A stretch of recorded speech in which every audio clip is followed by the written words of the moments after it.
can you hear me? Yes, I can. Yes, I can hear you, but I'm in commentary position B. Yeah, sure. 1, 2, 3, 1, 2, 3. Hello, everybody. 1, 2, 3. No bother.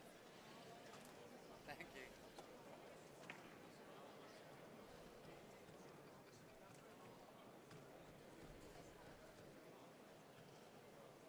السيدات والسادة، أهلا بكم في اليوم الرابع على التوالي من بطولة العالم الملاكمة الدوحة 2015 هنا في استاد علي بن حمد العطية. Ladies and gentlemen, welcome back for the AIBA World Boxing Championship, Doha 2015 in AIBA Arena.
So this preliminary bouts will be 3 rounds of preliminaries, and boxers will be given 1 minute of rest between each round. Points will be awarded for contact taken as well above the waist, and the discretion of the judges. A boxer not reached the quarterfinals. That's a mini show in itself. Ireland continue to do well. It's a big night for Team Great Britain, and there are 5 remaining boxers still to come. Lots to look forward to. We have Rabi, Alex Stephen, and David Price tonight. The man who's been to world champions for Russians before and who has medalled at Olympic Games. Lots to look forward to again, David. There's been plenty of quality throughout the afternoon. Yeah, plenty of quality again, Alex. Has to be expected.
So excellent early round progress for British boxers. So that was a taste Well,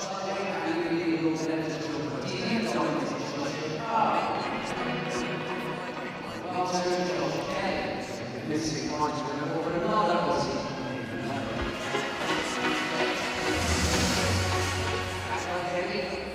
Buatti,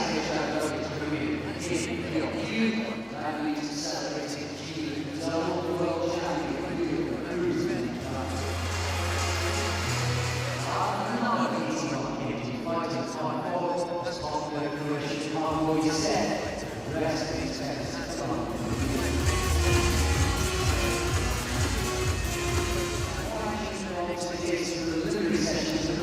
Yeah, there is expectation for Team GB to deliver because they've really got some great results over the past couple of years and beyond that actually, and they want to carry on the success that they've shown, and the pressure's all on the shoulders of the boxers tonight.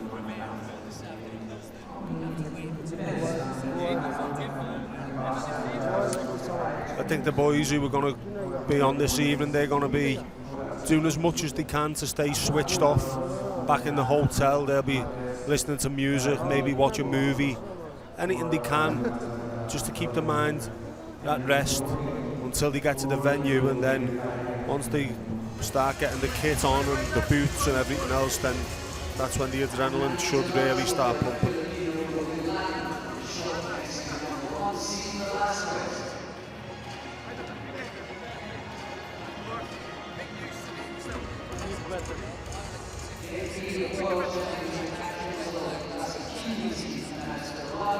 Yeah, it was a bit of a surprise. The Cuban super heavyweight was the one who was eliminated from the tournament, but you know, it's going to be impossible for the whole team to keep progressing. Someone's got to lose at some point, and unfortunately for Pero, unfortunately for Pero, he was the one who lost out to the Uzbekistan super heavyweight, who could pose a few problems to a different couple of fighters. He's tall, southpaw mover, not the most explosive of super heavyweights, but a good boxer all the same, and he eliminated the Cuban.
Ladies and gentlemen, the first event in Ring B is a 52-kilogram flyweight bout. في الركن الأحمر من بريطانيا العظمى, in the red corner representing Great Britain, Muhammad Ali. أما في الركن الأزرق من إيطاليا, in the blue corner representing Italy, Vincenzo Picardi.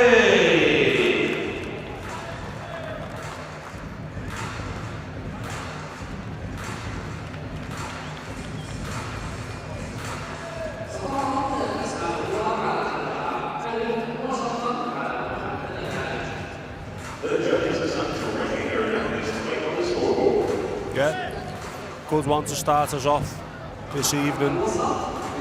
Picardi's been around for what seems like forever. He was a junior tournament with himself, so he's got to be the same age as me. Must be around 32, 31 maybe. And Muhammad Ali, I watched him compete in Liverpool in the AIBAs where he won a good fight against Blaine Highland, so he's a good come forward pressure fighter. Sulle mani, concentrato, mi raccomando. 32 in just a couple of weeks' time. Many challenges. Okay, listen to me. Check in.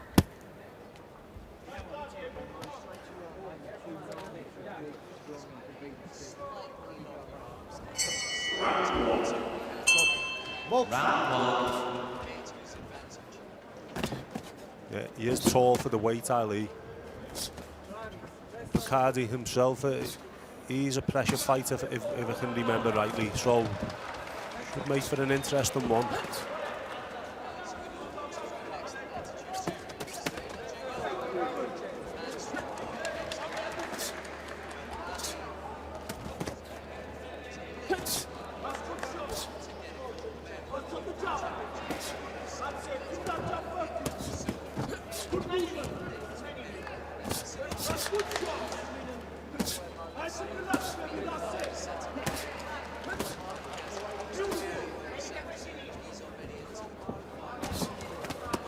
Head up. Ali's getting the jab working early on. Good stiff jab. Stop. Keeping it in Picardi's face. Box.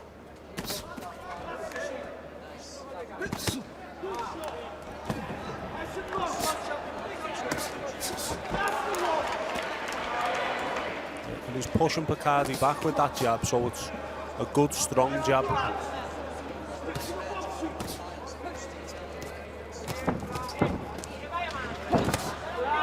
Good shot there, that right hand as Picardi reached in with his own shot. So Ali's getting his shots off early. Stop. Head up.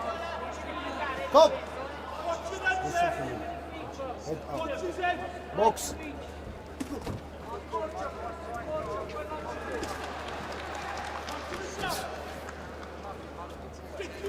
I think Picardi switched to southpaw because Ali was having a lot of success with his jab. Stop.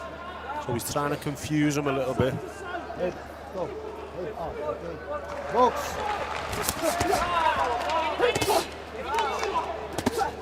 No sleeping.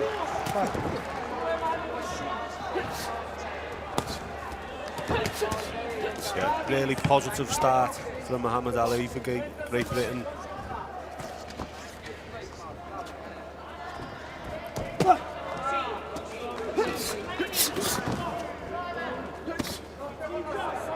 A nice high guard as well, Muhammad Ali, so No hold. he's protecting himself, but he's an offensive boxer as well.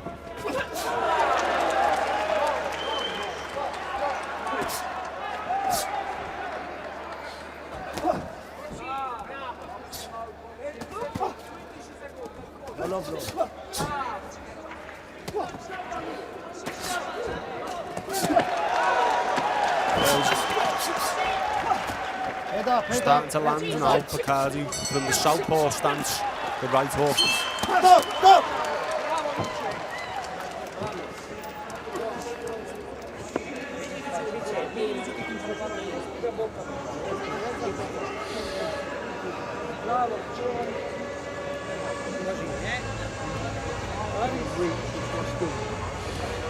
Ascolta, va benissimo, lo sposto e vieni, lo sposto è fortissimo, però devi stare vicino, cioè non devi partire troppo lontano, se no ti incrocia un po' poi. Va bene, una serie di colpi, va bene. Respira ben piano, il resto si dice col cuore e con le mani. Yeah, that was the last thing they seen in the round, which means they may have forgotten all the good work Ali put in the first minute and second minute of the round. Second down. Round 2. Box. Round 2.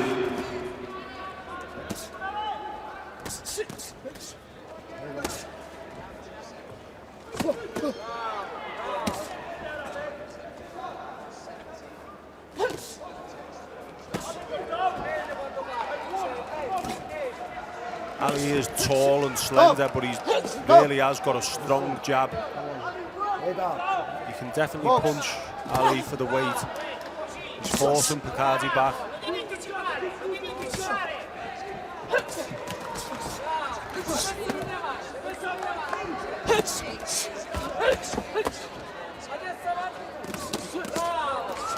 Good work from Ali. He caught Picardi with a couple of good straight lefts on their attack.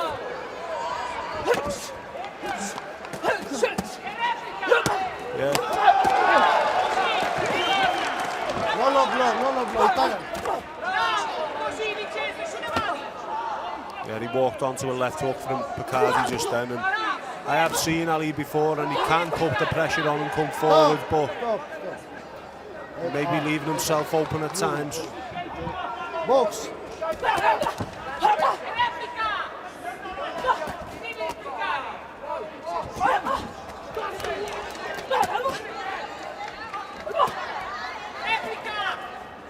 Red, head up, red.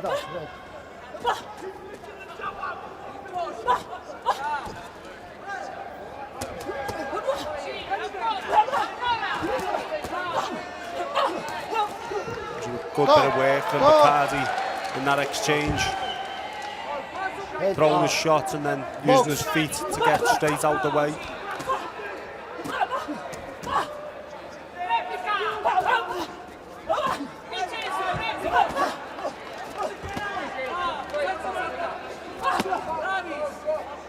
No hold, stop. His boxing skills were there for all to see in round one, and No more. he's decided to Box. abandon those and just go for the pressure.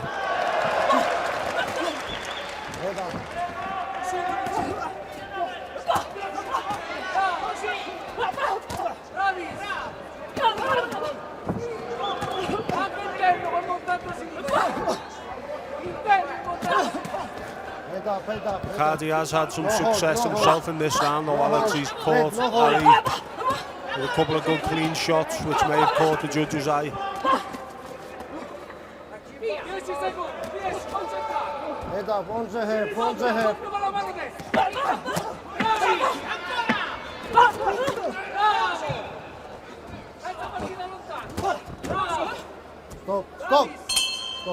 Head up. Okay.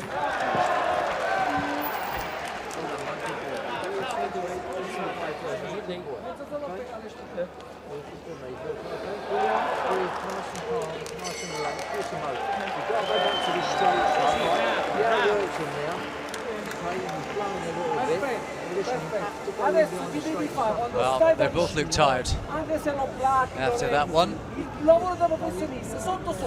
How did the judges see it? It was largely Ali in terms of effort and industry. Yes, level at one scorecard. Picardi's cleared on two on one scorecard. Ali cleared on by two on another scorecard. It couldn't be any tighter. Judge C needs to be persuaded one way or another, and that's where this contest lies with that judge, and these two boxers' fate is in his hands. Third and final round. Box. We're expecting more of the same this round for Ali, because he did have his successes and the judges did sit up and take notice in round two. Stop. This. Head up, okay? Okay? Box. Straight back to it. Nice left hand from Picardi. And Ali's jab is such a good weapon for him. Yeah, it's so long, No holding. sharp, Red, it's no got holding. weight behind it. Stop. Getting a bit scrappy. No holding, okay? No more. Box. Verbal warning for Ali. Stop.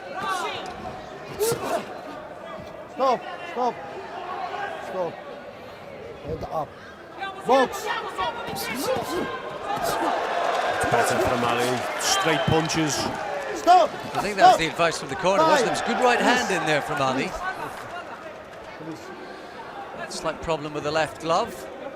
Left glove, please. Ali let 4 or 5 straight punches go then, and 2 or 3 did hit the target. Like now again, same again. That's all he needs to do. Most of those hit the target. That was an excellent combination from the British fighter. This is better. He's using his feet to get in and out.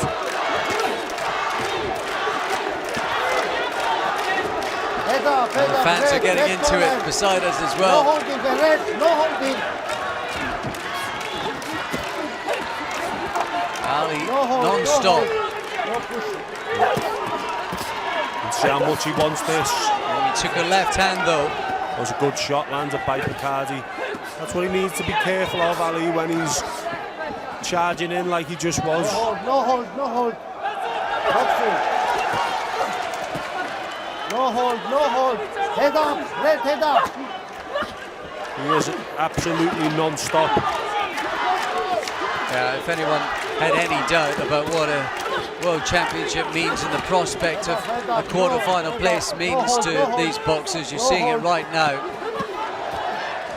Just giving it absolutely everything they've got. Head up, head up, head up, head up. Perhaps working the hardest so far in this final round. No holding. His best success has been when he's been throwing the straight punches in 2s, 3s or 4s and then getting out with the feet straight away.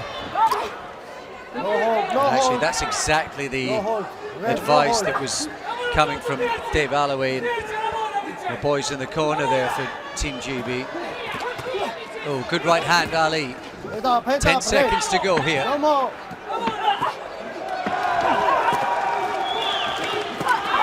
A couple of left hooks from Picardi in defiance. Stop. They both raise their arms, mold the Italian. Ali punches the air. They feel they've won. I thought Ali might just have done a little more in the final round, but Picardi did land with a couple of left hooks as well. I think Ali, for me, in the last round, Alex. With the higher work rate, and he also landed the cleaner shots.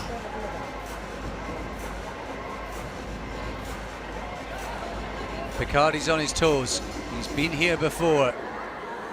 Veteran of 4 World Championships. Debut for young Ali. Has he done enough to continue the story?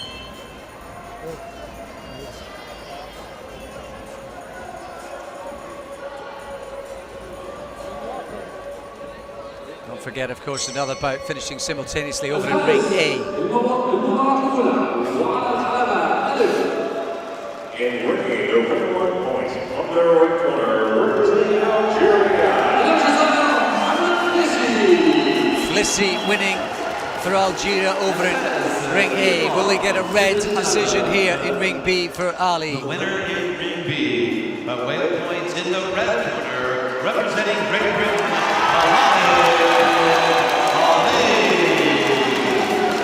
Ali does it just in a really closely fought affair against the gritty, tough Italian challenger. He can't believe it.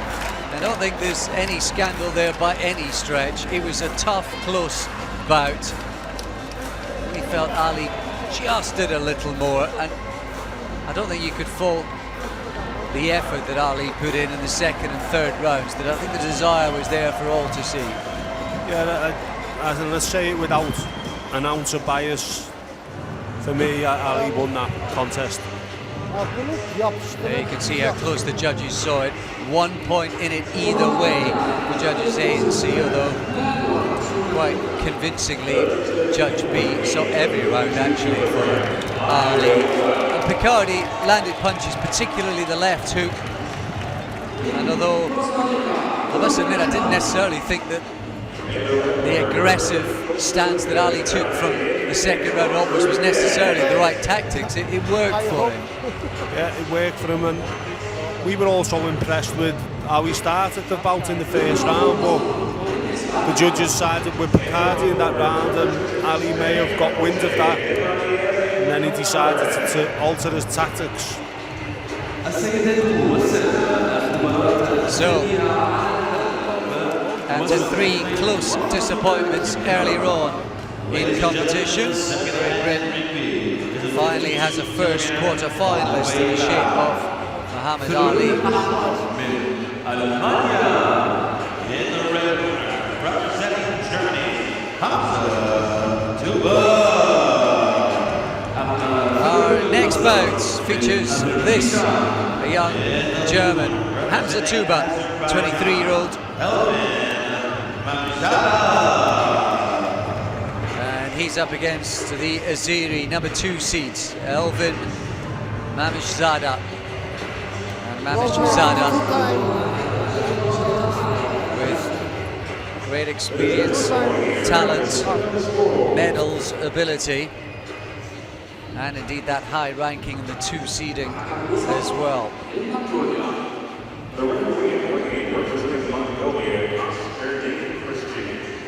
Well, Tuba has the advantage of having boxed already. He beat Znaliev, Kazakh fighter, in the first round. That's an excellent result for Tuba. The referee representing Korea, A referee from Mongolia, Erden Kishki.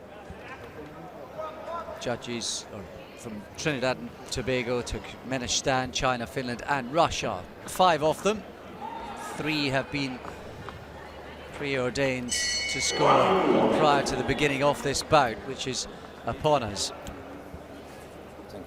Final couple of places to be determined in the men's fly.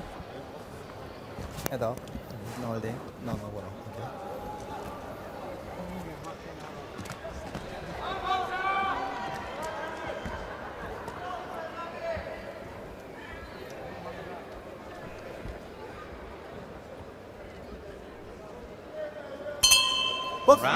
Here we go then, Tuba, the tall German in the red, and Mamishzada, the Azeri boxer, in the blue. He's got a solid look about him, Mamishzada. Yeah, big legs. Tuba, the taller, leaner of the pair, setting his stall out with the jab.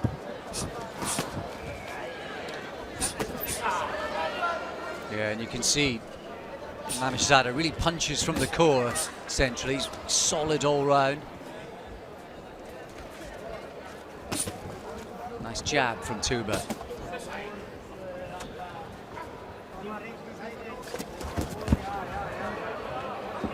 Tuba just skipped away from danger there, back into the ropes, right into the cameraman. Good sharp right hand there from Tuba off the ropes.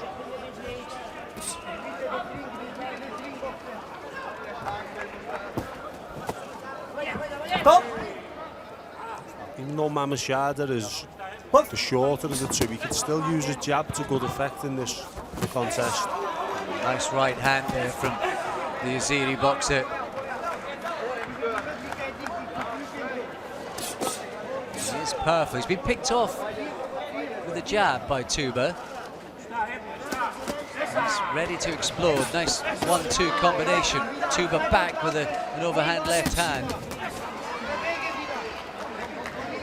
This is a really interesting clash of styles. Mamishzada, definitely the stronger of the 2, and he really planting his feet into the floor when he's letting his shots go. He's yet to land anything of note. Nice left to the body there from Mamishzada. And that was a good jab from Tuba then. Alex, he has got a good sharp jab, the German. Missed a couple there, and even though he's under sort of psychological and physical pressure, Tuba, he looks quite controlled in there.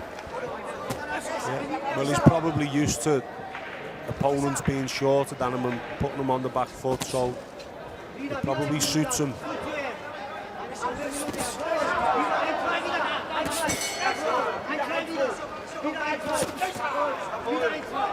Nice feint there from Tuba.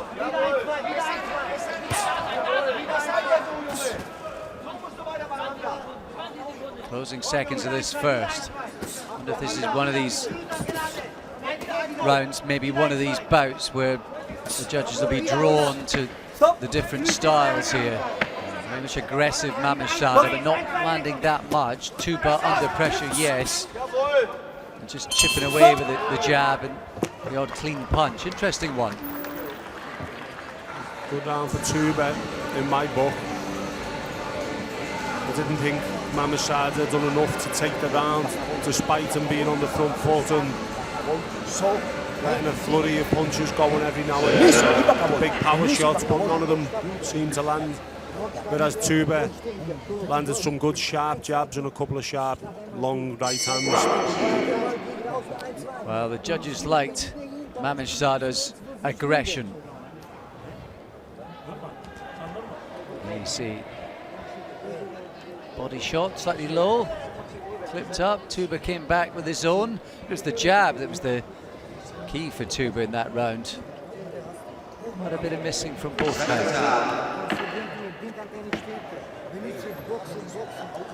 Everything happens so quickly in these smaller weight classes that a lot of punches do go missing, but a lot land as well. That many are thrown.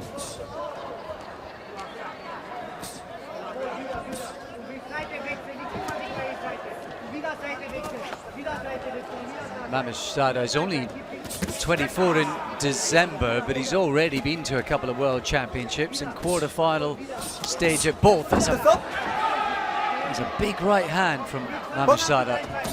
Just missed the whiskers of Tuba's chin.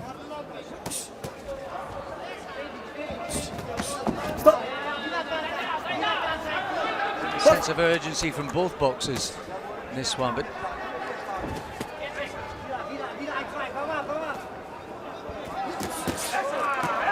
Tuba forced back into the corner, back against the ropes as he attempted to switch to southpaw briefly.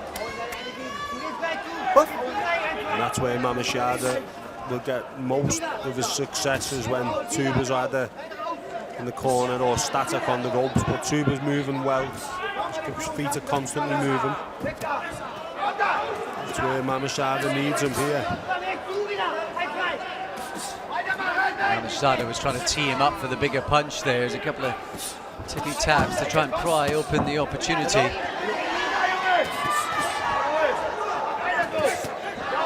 There's a nice uppercut by Mamishzada. He's been looking for that. Just landed. Yeah. Tuba had his own success there.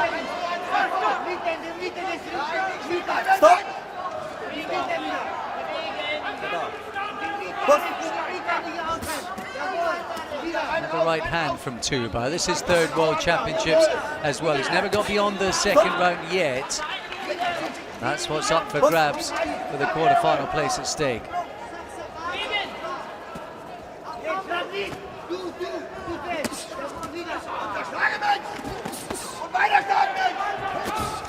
Good work from Tuba from the switch.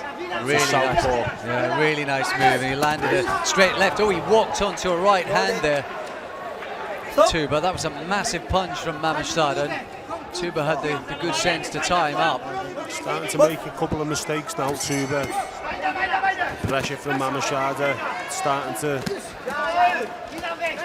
take its toll. Hold it. Hold it. Stop. Stop.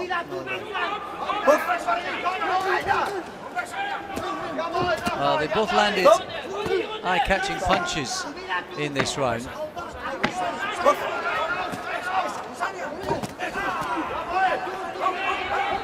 Tuba's hardly been able to take a step forward. Mamishzada barely a step backwards. That was another good competitive round between the pair. Another good contrast of styles tonight, which we've seen so often. It's interesting to see how each style decides to tactically perform against the other. The third final round. Well, the judges are very much more attracted to Mamishzada's style, it seems. He's swept the board so far. He's in control of this contest on the scorecards, and that doesn't really do any justice whatsoever to the work that Tuba's done here tonight. Not at all. He's shown good movement, good sharp jab. Probably landed just as many clean shots on Mamishzada, only Mamishzada's been the one on the front foot. Here we go then, third and final round. Solid Naziri, Elvin Mamishzada in the blue. He's landed some really solid shots on Tuba, tall German. There's a right hand just to underline the point.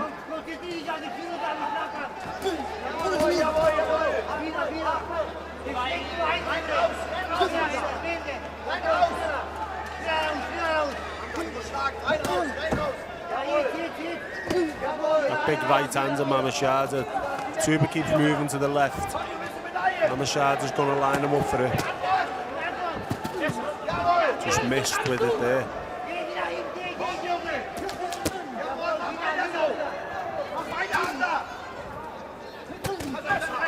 Tuba hasn't quite got the power to keep Mamishzada off, but Mamishzada's tiring a little bit, so I was happy to stand back and try and box a little.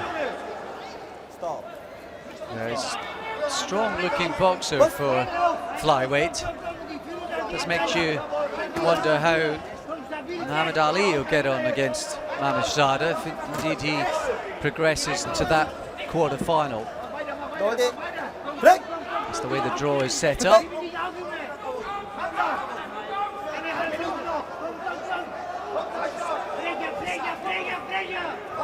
got a really look strong, Mamishzada. He's pretty conventional style, no switch hitting like Picardi in the first fight. And Muhammad Ali fancies his chances, I think. Nice jab that from Tuba.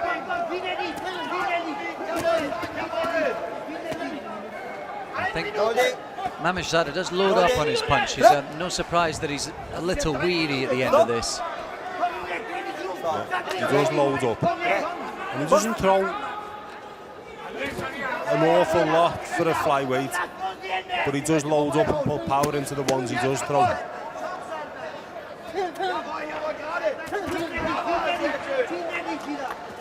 There's not much in the way of a jab from Mamishzada. He sort of works his way into distance with a bit of sort of upper body movement. Yeah. And it could work for him, like I said earlier. He'd use his jab, even though his opponent is tall, he could use it to good effect and step in behind it, because I'm sure he's got a solid jab.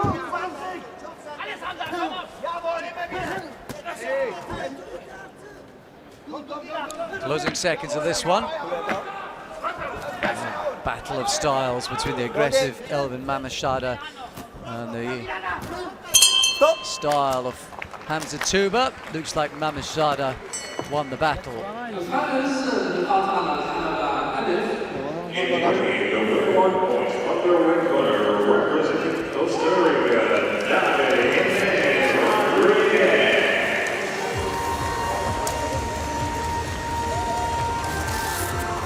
So we await the decision of this one. I think confirmation really, as we just heard news that David Jimenez, Costa Rica's just won over in ring A, so he is through to the quarterfinals. Will he be matched by Mamishzada? Let's find out.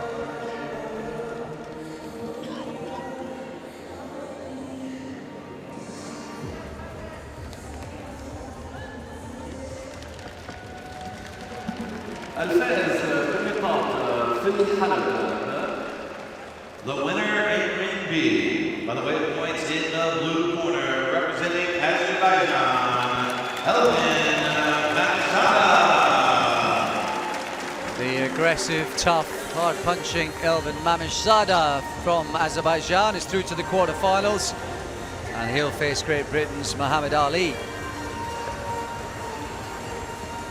How do you see that one, David? Is Ali quite strong enough, good enough to keep off this Azeri boxer? I think Ali's really going to fancy his chances. We've seen Ali's jab in the first round, and that's something he could really use to effect against Mamishzada, who doesn't seem to be keen to be pushed onto the back foot. And I think Ali could put him on the back foot. He's just obviously going to have to be careful on the way in and not leave himself open, because Mamishzada's definitely got some pop in his shots.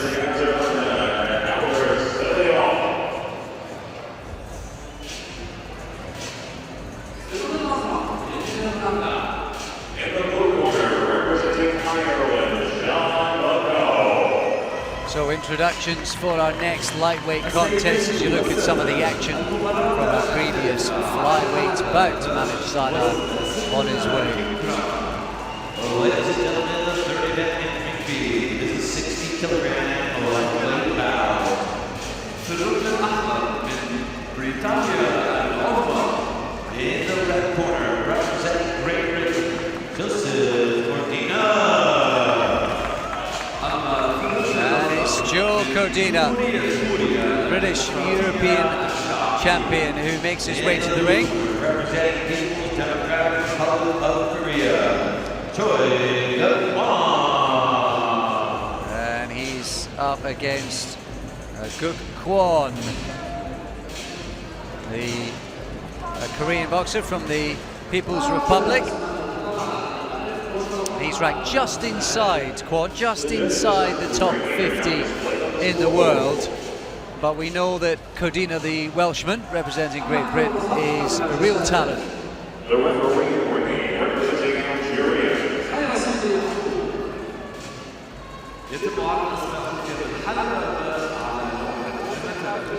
The judges for Ring B now displayed on the scoreboard.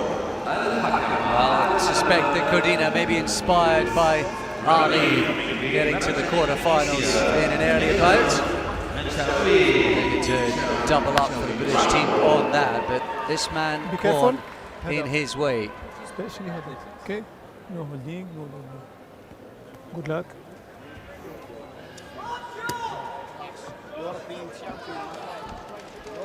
And down to business.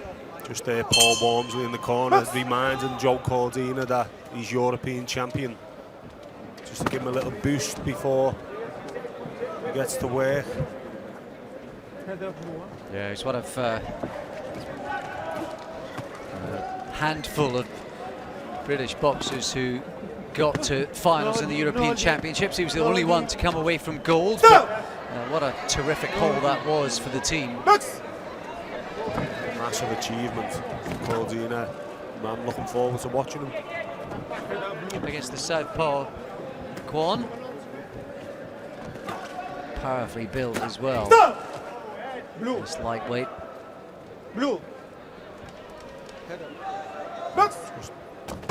Led with the head then, the Korean boxer. This is going to be an interesting battle of wits. Quan already with one bout so far in the championship. He beat the Ugandan Hassan Masani, dual national champion in his homeland. Overcame that boxer to earn his slot against Cordina. Just landed a tiny little short left hand there, Quan. Good response from Cordina then. He from the left hook around the side of the lead hand of the Korean and then followed it with a solid right hand through the middle.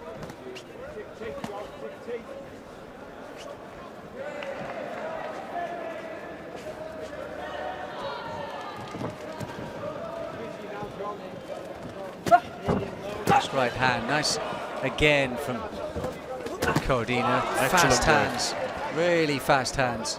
Excellent two-phase attack and then a right hand counter as the Korean advanced. He's had a good start, Cordina.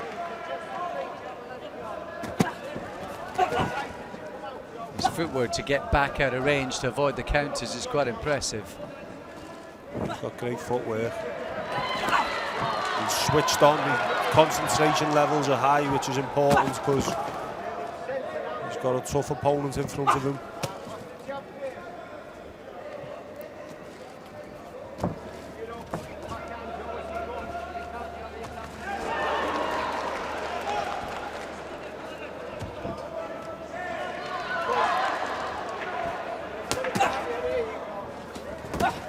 So the final 30 seconds. Good start this for Cordina. Yeah, it has been a good start. He's winning the battle of wits for me. Yeah, it's a very, very tactical one, this. Quan can't quite close the gap. He can't get near. There's a nice little short back foot counter right hand punch from Cordina in that little exchange. Good left hook to get him out the corner then as well. So, great start. Excellent start for Cordina. Okay. GB will be delighted with that, I suspect.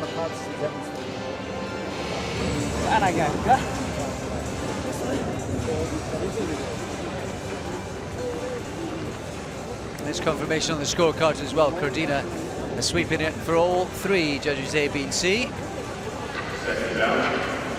There's just a little smile of frustration there from Quan. He was speaking to his corner when he got back on the stool. There was that check left hook and out of trouble from the corner for Cordina that Dave was talking about. Second time. Let's go, Joe. Repeat it now. Corner seemed pleased.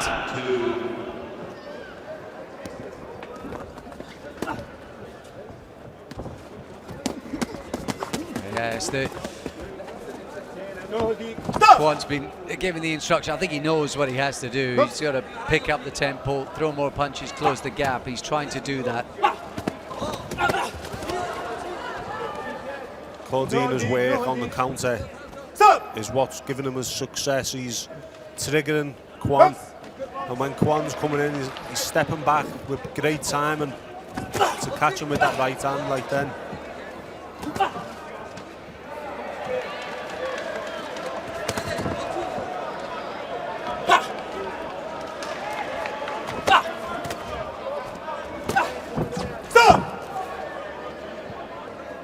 Certainly Quan's making it more uncomfortable now for Cordina. Whether he's actually scoring is another thing entirely. He's just trying to rough him up a little bit. Settling down a little bit now again though.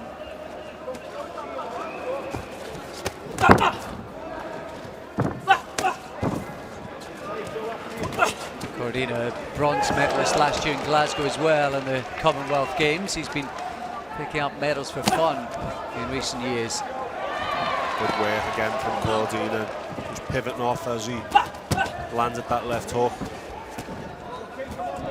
Head up.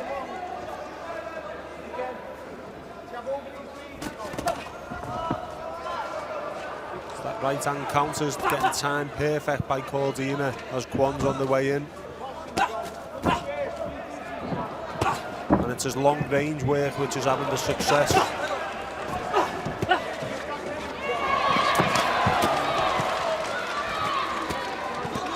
And there Quan managing to pin Cordina down. He landed a couple of body shots there for just about the first time. Yeah. Cordina just pressed and got close to Quan and took away his leverage to let his shots go.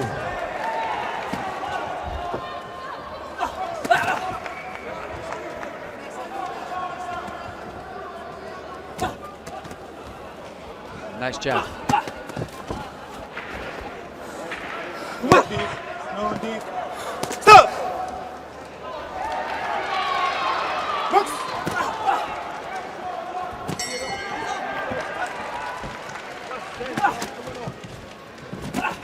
Sort of left hook and then spinning off away from dangers worked quite well for Cordina tonight. Yeah, it's a great tactic to use against the southpaw opponent.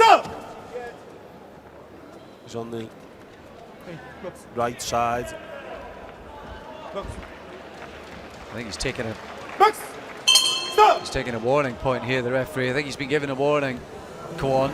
He was leading in with his head from the word go, I think. He got warned straight away, so it's left Cordina in a good position, I'd imagine. I think he likely took that round anyway. With the warning factored in, it's an uphill climb now for Quan. There's confirmation, another 10-9 round, but with a warning. Things very much in Cordina's favour.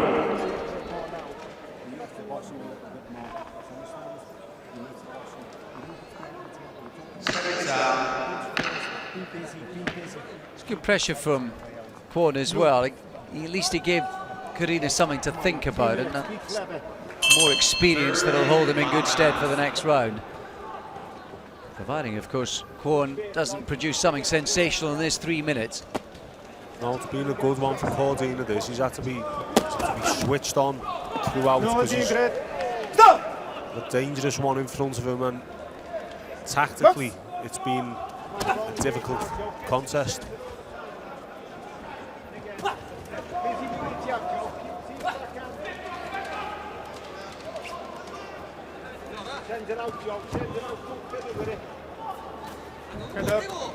Head up, Red. No holding, no holding. Stop!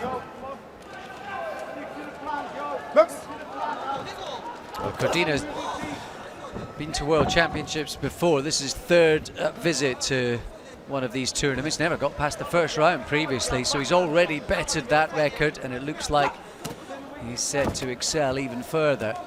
Just getting a bit untidy. Stop! Yeah, it's getting a bit scrappy now.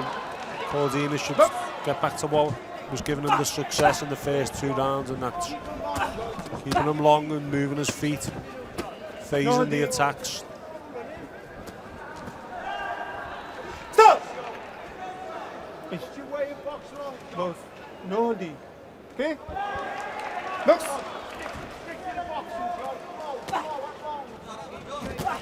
You hear the corner, stick to your boxing, Joe. Yeah, he's getting constant feedback from Paul Wormsley in the corner, and so Cordina may be a boxer who needs encouragement throughout the bout to keep him positive.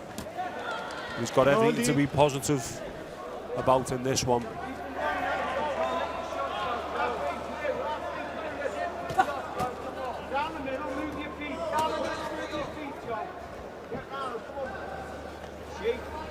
Of course, getting to the hard stage of the fight, the final minute here. Legs a bit tired. Stop! Box.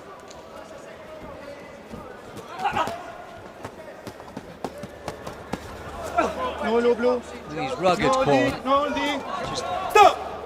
some fairly wild shots to the body. Box. That's simple.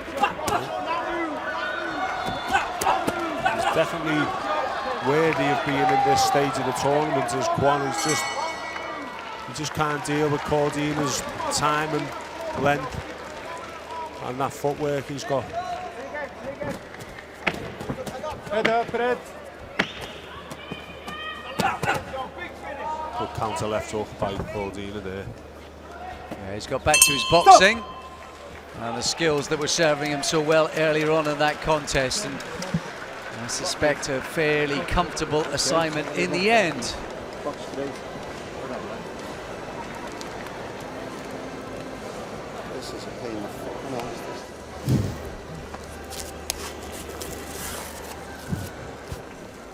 Here we see some of the highlights. It's a bit more rugged there, but Cordina got back on his boxing towards the end of the round. Yeah, I think he knew he had a handy lead, especially with the warning, so maybe switched off a little bit because he could afford to. Still concentrating, but he just didn't have to do as much in that round, so he chose not to. The winner is Rabi by way of points in the red corner, representing Joe Cordina sweeps the board. He's having his best World Championships ever. He's on a bit of a run. He's into the quarterfinals. Well, that's 2 British boxers tonight already, and both of them, Muhammad Ali and Joe Cordina, are through to the quarterfinals. There's confirmation of the wide scorecards, and now he can have a rest, regroup, and go again. Yeah. Is it a potential opponent in the ring next, does it? So yeah, he'll probably want to watch his opponents, but he'll probably know all about the next two coming in, and yeah, he'll want to enjoy the win. But the thing is, in tournaments like this, once the bout's over, you don't get long to enjoy the win because you have to focus on the next one straight away. Here we see some of the highlights from that contest. Joe Cordina goes through. No such luck for Sean McComb. He came up against the Azeri number 3 seed Albert Selimov, and Selimov has gone through in that one. That's the news from the other ring. So Selimov, who's in the same half of the draw as Cordina. As we introduce the boxers for our next, but it's these two who are looking to find the performance and the win to meet Cordina in the quarterfinals. In the red corner, representing Russian Federation, Russia's Adlan Abdurashidov. First of all, 23-year-old in the red corner, and he's up against the highly rated Brazilian Robson Datato, the number 2 seed from South America.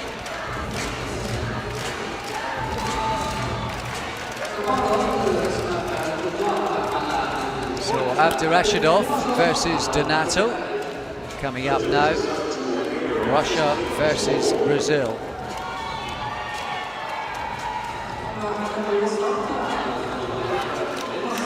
And now's when the big boys start to make their play. And Datato, who's the number 2 seed, he hasn't actually boxed. He got a bye through to this second round.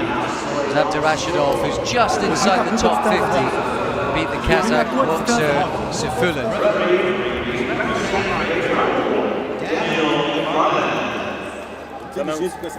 Referee from Great Britain, Daniel McFarlane, taking control of this one.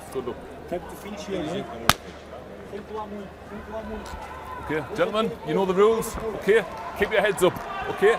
No holding wrestling, keep your punch up above the waist, okay? Protect yourself at all times, touch gloves.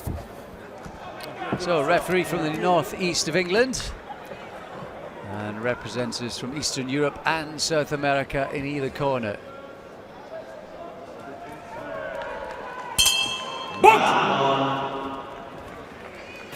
Abdurashidov in the red, then up against Datato in the blue.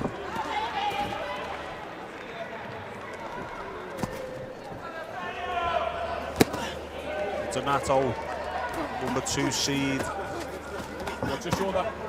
I don't know what the Russian seed is, Alex, but the Russians have got so much strength in depth that the seeding probably doesn't come into play in this one.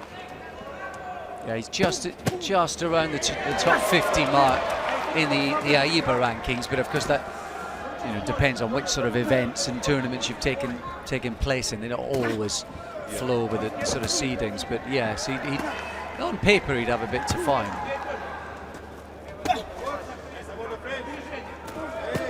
Keep your head up. Keep your head up, Russia.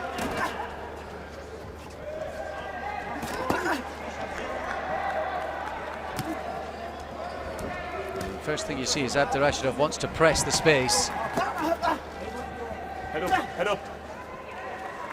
Yeah, he's taking the initiative, putting the pressure on Datato. There's a nice right to the body there from Abdurashidov. Purposeful start from the Russian.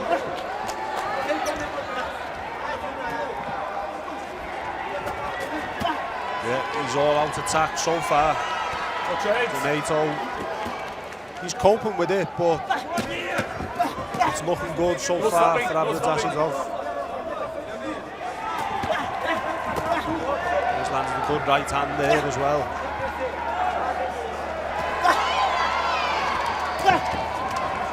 And he won the battle of the jabs there too, Abdurashidov. It was a good jab. He's boxing really well, Abdurashidov.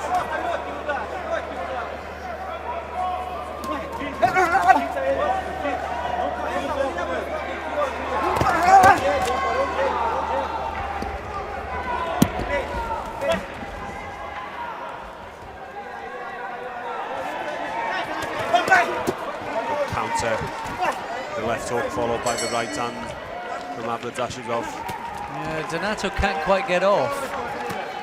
No, he's struggling to land the clean shots because Rashidov is anticipating them coming and just leaning away from them.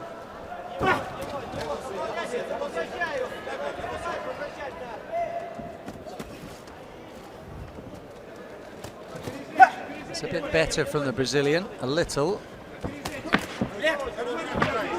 Well, he can control the space with his jab.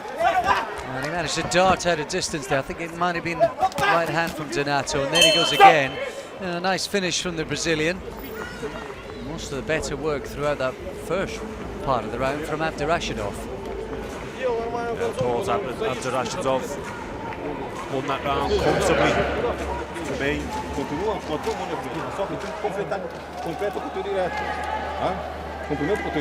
Brazilian happy to stand up, dig his instruction, and the judges largely liked the Russian.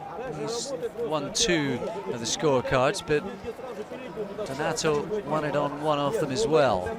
Gives him hope.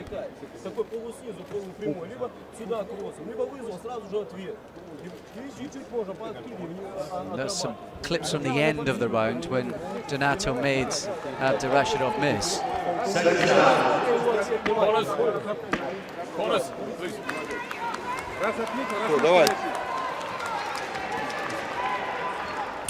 Round 2. Into the second. Russia's Adlan Rashidov got to the quarterfinals of the European Championships. that was better from Datato. Extended that right hand long and he caught Rashidov. That's what he needs to do, keep his punches long.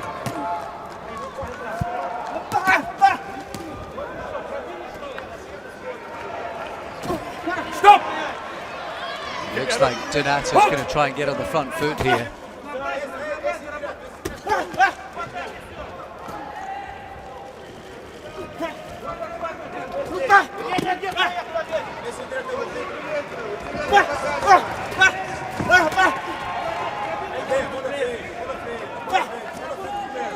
Well, we know that Datato has got a bit of pedigree. He's been to 3 World Championships already. Bit of a character back home in his native Brazil, and he was silver medalist 2 years ago.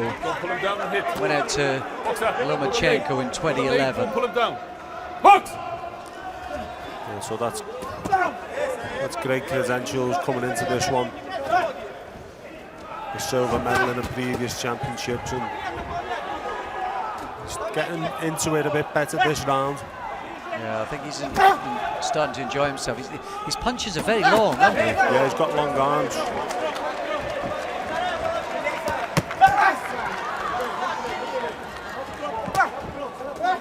Watch your head, watch your head. Datato trying to get his punches off first in this round, and largely he's been succeeding with a minute to go. Better if he could work his jab a bit more, double it up and try and push Rashidov back.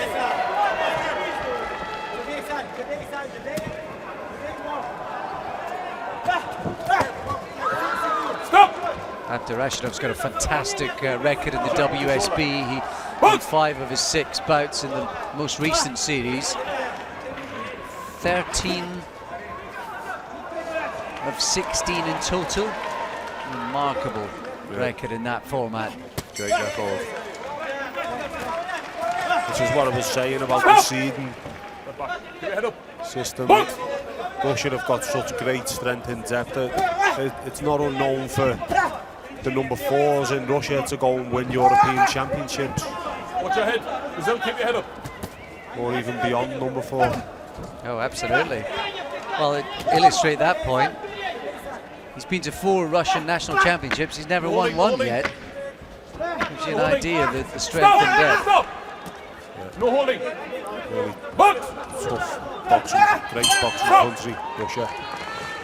He struggled a bit that round, Rashidov. I think Datato got the better of that.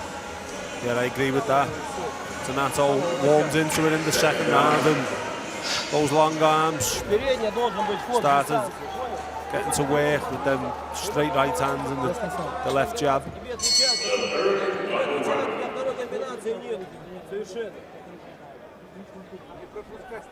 And again, there's confirmation of the scorecards. Yeah, all three favouring Datato in that one. So it's completely level on two of the judges' scorecards, and Donato's well clear on the other one.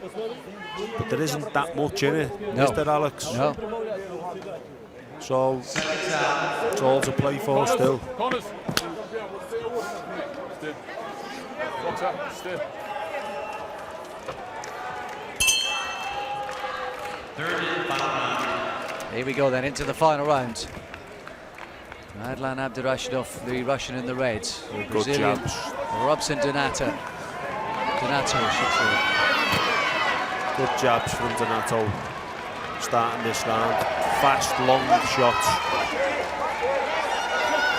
Keep your heads up. Keep your heads up, guys. Well, his punches must be difficult to see. He does punch sort of long and looping. Not very straight with his punches, the Brazilian. They must be quite difficult to pick up sometimes. Yeah, they can come in out of your line of vision as well. Just punches like that, but like I've said before, the straighter punch will travel faster than any wide punch. And with long arms like that, it's serving well to throw a lot of straight shots. He's worked his socks off a bit more as well. He's upped his work rate, the Brazilian. This is better from Datato. You can see why he was seeded number 2. He's really warmed into this one.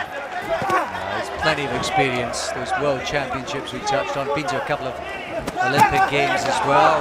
Now he's starting to get his shots off. He's starting to flow.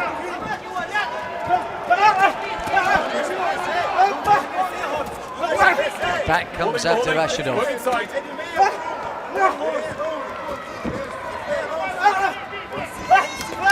Keep your head up. Keep your head up.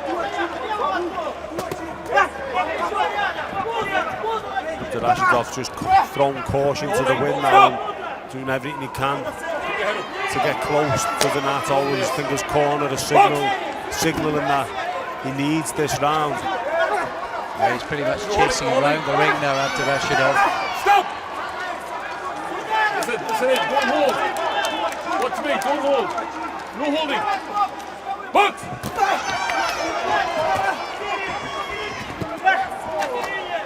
Shots from Datato there, straight 1-2.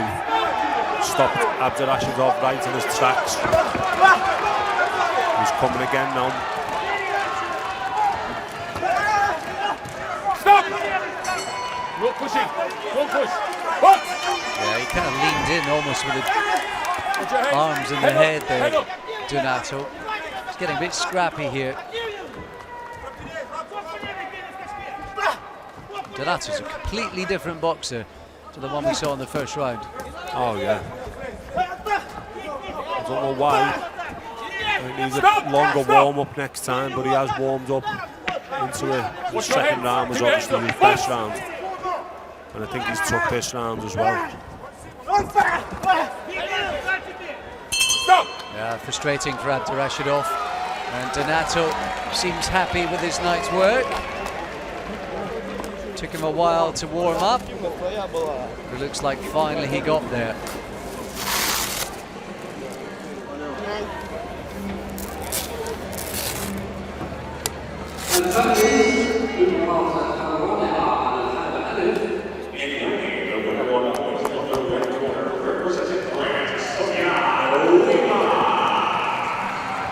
So we await the result as you look back on some of the highlights from that final round. Look at that. Terrific defense from Datato. He was gone. He was away and gone. And is he away and gone from Abdurashidov into the quarterfinals?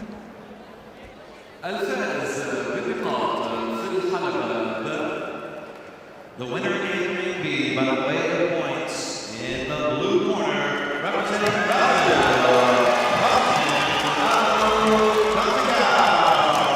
Well, Brazil came here with just a small group of boxers, but they have one in the quarterfinals at men's light, and that is Robson Datato. Большие. Нету. Fair result. Большовато. Eventually, we got a glimpse of the skills that he's got. Yeah, he had a bit of a scrappy start after Rashidov seemed to have thought he'd done enough to win it. The margin between success and failure is so tight. But yeah, we've seen a good second round from Datato. Not as good in the third round, but enough to take it. And what we saw there, Datato up against Cordina in the quarterfinals. Again, I think it's going to be pretty tactical, both long boxers. There'll be a lot of, like a game of chess, a lot of tactics, a lot of fighting, trying to draw the lead from each other, and it's going to be an interesting one. Yeah, it could be a real boxing match, that one. And that's to come tomorrow night.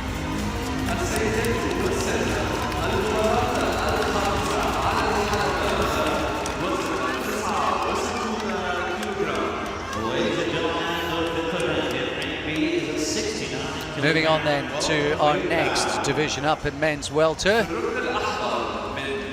Zealander in the red corner, representing New Zealand,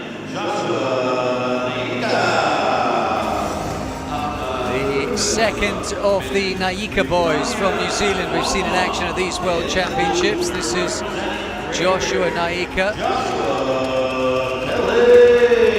the elder, and another Joshua, Britain's Kelly, the 21-year-old from the northeast. So Josh versus Josh, Naika versus Kelly, New Zealand versus Great Britain. And it'll be interesting to see how Naika shapes up stylistically, because we saw his brother box the other night at one of the higher weights, and he's very skillful and elusive. Yeah, he was a little bit unorthodox for a heavyweight. He had speed, he had skill, he was using angles and throwing his punches from unusual angles. So imagine his brother to be something similar, but it may be completely different. Yeah, his younger brother David, who's actually much heavier, he was up at 91 kg, quite talented. This is a confident, in-form boxer, Joshua Kelly. He's number 26 in the world in the blue, higher ranked than Naika, and he does move with a similar style to his younger brother. Yeah, so Kelly's got to pin him down and be careful if the punch is coming in from unusual angles. Yeah, it's going to be an interesting one. This, I like Kelly. He's got a bit of the fighter about him. Yeah. You see the way he's almost commentating with his face in there as well. I think he enjoys being up there on that stage, fighting, boxing.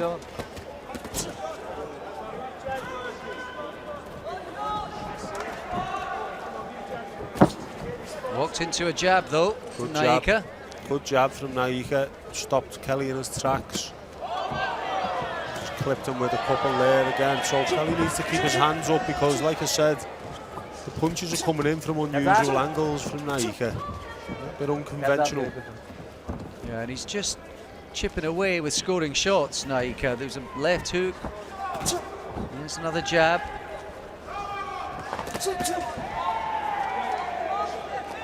There's a nice right hand from Kelly landed. Stop! Heads up. Okay? Box. Heads up.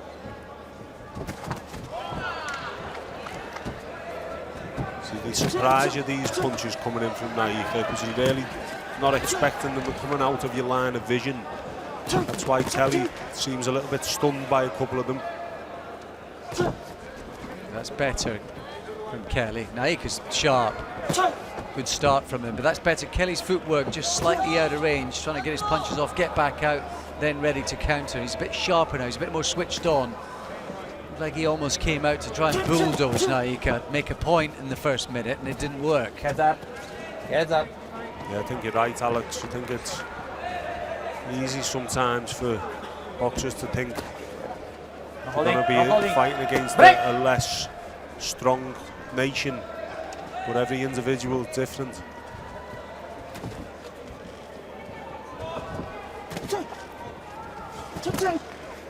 He's warming up now, Kelly. He left it a bit late on the scorecards.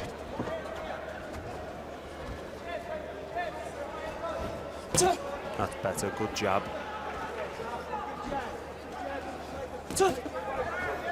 And again, there's a sort of softer counter punch from Naika. No holding.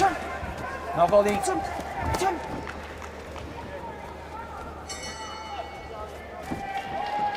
Stop.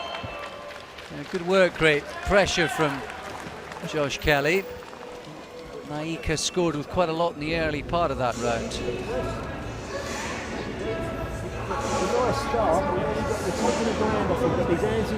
Jab's working really well, you move around the ring really well. You just hang on to the right hand a little bit. Let it go, okay? You understand? They seem happy enough, the Kiwis. Yeah, I can understand why. They could probably argue that Naika done enough to win that round on the jab, but Kelly came into it more in the second half. Yeah, he was better second half. I just wondered if maybe the round had got away from him by that stage, and maybe Naika will feel a bit aggrieved. The judges, all three of them, gave that to Kelly. Kelly was on the front foot constantly, so Holding. like we've seen, that seems to please the judges. Yeah, and the better finish to a round sometimes is quite important too. Yeah. So it seems. Into the second. Joshua Naika, who won the Oceania Confederations Championship earlier on this year. That's better for Kelly. More than one is the key, but Naika's got a good solid jab. Kelly's walked onto, and he's just walked onto it again. Yeah, he's fast, isn't he? Yeah. New Zealander, very fast. Very fast with his single shots. It's a lot of single shots though.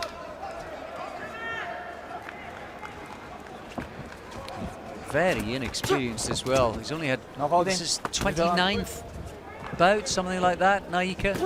Yeah.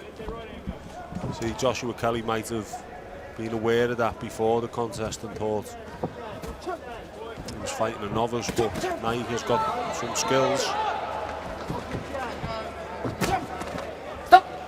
There's a nice right hand from Kelly. Yeah, it was. Head up. But I think 2s and 3s are the key when he's got Naika in them positions.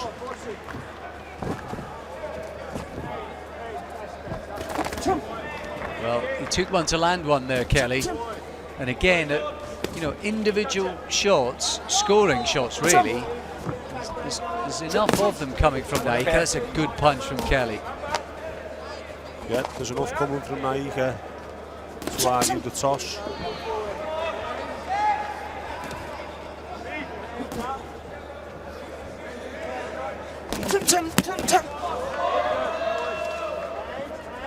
Only a little skirmishes like that are difficult to score, but got low hands, Josh Kelly. Naika's got a good sharp counter on him, and it's just clipped him with a right hand on the way in. Sometimes people like Naika, a good tactic would to just be to try and walk, put your hands high, chin down, and try and walk him down. And then when he holds his feet, then you go to work. Swap left hooks between the pair of them.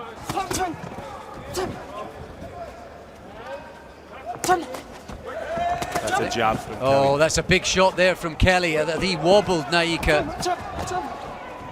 Caught him with the right hand. He does look like he's loading up. It's almost as if he's going for a knockout. Yeah. He's looking to do damage. Better sticking to his boxing. Well, that's the punch of the fight so far. That definitely made Naika stumble. Yeah, most definitely. You can see it in Naika's face. It's took a little bit of the wind out of his sails. Yeah, this is, I must admit, I thought that, oh, there's another left hook right on the belt. I actually thought Naika was just sort of stealing that round with the individual shots until the last 30, 40 seconds, and Kelly really turned it on. And that one big punch, if the judges saw that, go off the back foot, off the front. we did a bout earlier on in the other ring, didn't we, where it looked like the judges missed a really big punch that hurt a fighter. It didn't translate on the scorecards. That one did. Interesting. Yeah, there you go. So that's definitely been noticed by the judges sat ringside. And it just depends which side, Joe. You might be on the wrong side of the ring. You might not have caught it. It's happening so quickly. There's no doubt though that was a big punch from Kelly, and that's really good that the judges were alert to that.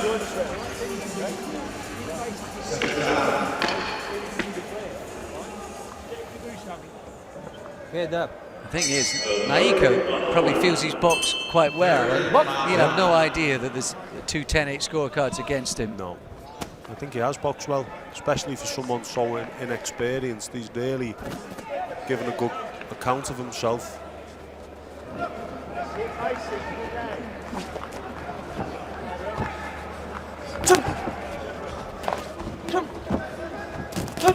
Again, the pressure from Kelly. No holding. No holding. Stop! Holding. Box.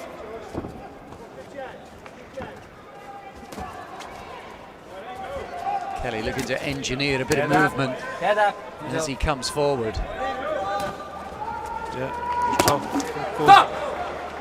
Good upper body movement. Heads up. Josh Kelly, and he needs to use that. There's a big right hand there from Naika. He winced Kelly when they broke that exchange.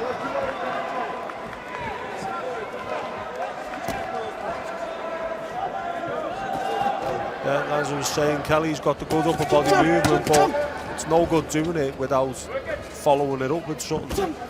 It's okay doing it just to look the part, but you need to follow it and use it for a reason. Kelly was a bronze medalist in Baku earlier on this year. Good jab from the Brit. And a couple of years ago at a Youth World Championship, bagged himself a silver medal. So he's had a bit of experience around this sort of level, at these sort of championships.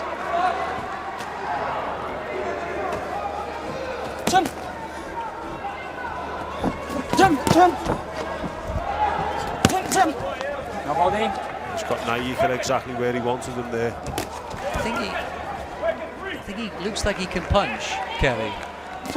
Yeah, but I think he goes looking for it a little bit too much at times, when he can obviously box as well, and if he can punch, then the stoppages and the big punches will just come naturally. But yeah, because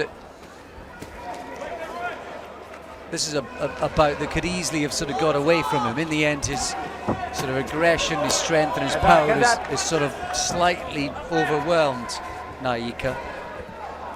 yeah, it has. It's been quite telling, hasn't it, in the end? Good jab again. His jab is a great shot, and he's using it well. Sparingly, but there's been a couple of... It's almost like a leading punch, isn't it? It's almost like one of your big... Yeah, it's like a straight left rather than the jab. Stop! Holding. Box. Stop. The bell gone? Yeah, it's a bit of confusion at the end of that one. A strong finish. I think there was worrying moments through that first round for Josh Kelly. I thought there was a danger he was going to have his pocket picked with some of the cleaner individual shots from Joshua Naika, but he turned things around with a big punch in the second round, and in the end he was just too strong for the young Kiwi. Yeah. I say young Kiwi. Naika's the older one, but he's inexperienced. Yeah, he's inexperienced.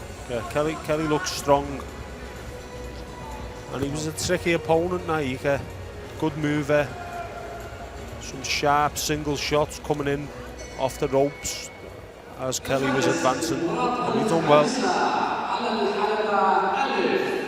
In the ring, the winner points on the blue corner, representing the Norway contest. Awaiting the decision then to confirm.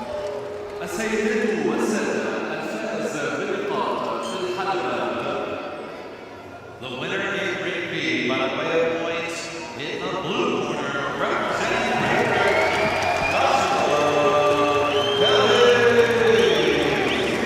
Joshua Kelly wins through convincingly in the end with a powerful performance, and it's been a terrific night for the Brits as another quarter-finalist.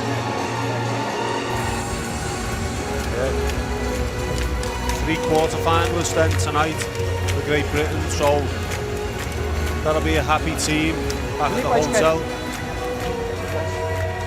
3 boxers, 1 bout away from a World Championship medal. Muhammad Ali, Joe Cordina and Joshua Kelly already through. Josh Buatti and of course Joe Joyce still to come from that British quintet left in the competition. And there's no doubt there's something about this Josh Kelly. Oozes appeal, confidence. He looks strong at the weight too, David. Yeah, he looks solid. He looks solid, he looks strong. Looking for the big shot a little bit too much in that one, and I'm looking forward to his next one. One more bout for you then in the welterweight division here at 69 kilograms. 2 more places to be secured in the quarter-finals. Big news just coming from the other ring was that Maestra, the number 3 seed from Venezuela, has been knocked out by the Bulldog Lithuanian Stanionis. Stanionis, who beat Adam Nolan earlier on in the competition. I think a bit unlucky actually, Nolan.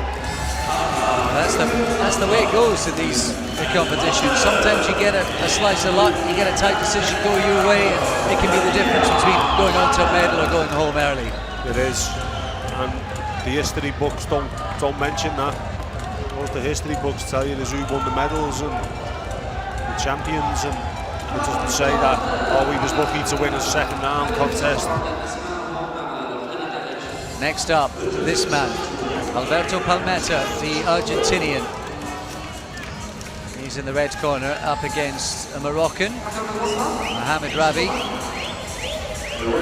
from Morocco, and he's just about to make his entrance into the ring as well.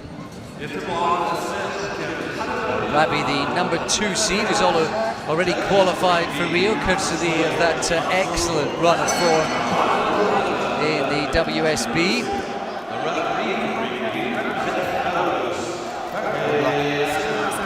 Palmeta, who is ranked just outside the top 10 in the AIBA rankings.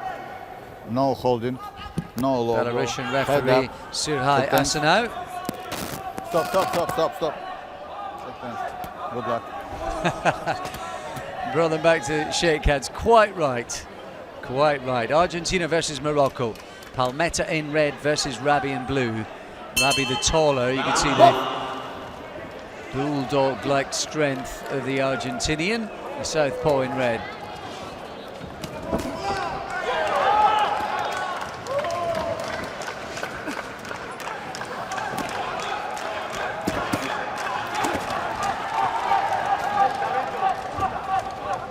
Rabi going straight to the body of Palmeta with the left hook, despite being the taller man. He's very languid, Rabi. Thoughtful boxer, but he does sort of let the punches flow quite easily. It's an interesting matchup between them. Stop. Box.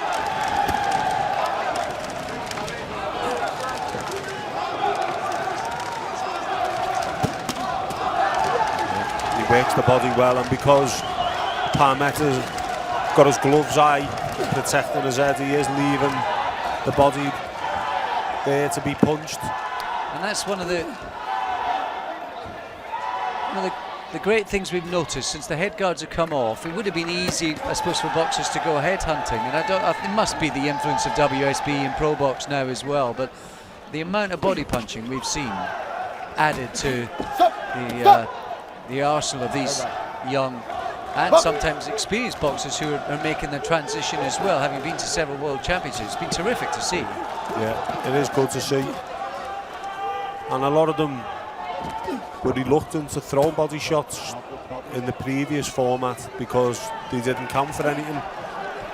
But they have, you know, they're obviously capable of doing it because they've started doing it, and a lot of them do it well. And amazingly, we've seen a couple of tall fighters in the last couple of days, haven't we? Like Rabi, boxing shorter men, still throwing good body shots. There you go again. Quite a bit of support tonight, as there has been. The evening sessions have been fairly well attended for the first rounds. Rabi's pretty much dominating this open round. Goes uppercut there. That was a cracker. Well, that forced Palmeta back onto his heels briefly.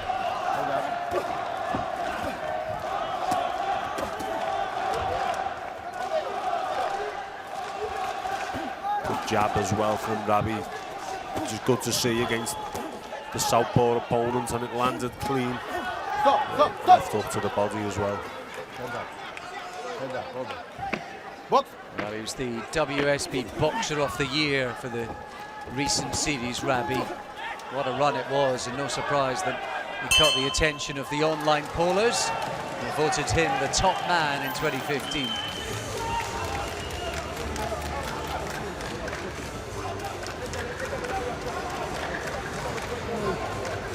So, good round, I think, for Rabi to kick things off. Yeah, he had things pretty much his own way in that round and just dominated with the jab and working to the body.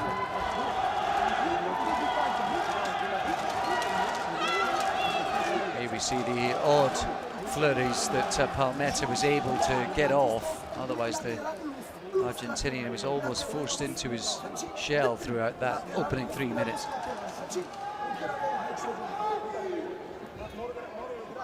Second round. Second round.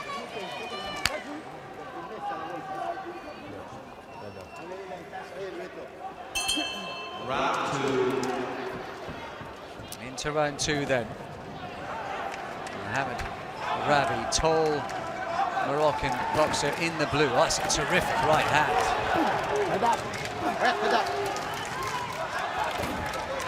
Stop, stop.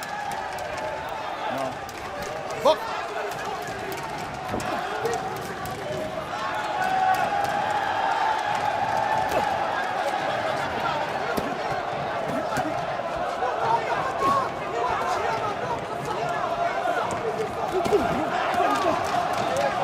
Palmeta coming back into it a little bit with his own work. Good footwork from Palmeta, but Rabi cut him off and got his own shots off. 100 plus bouts for the man from Buenos Aires, from the KO gym in Argentina's big city.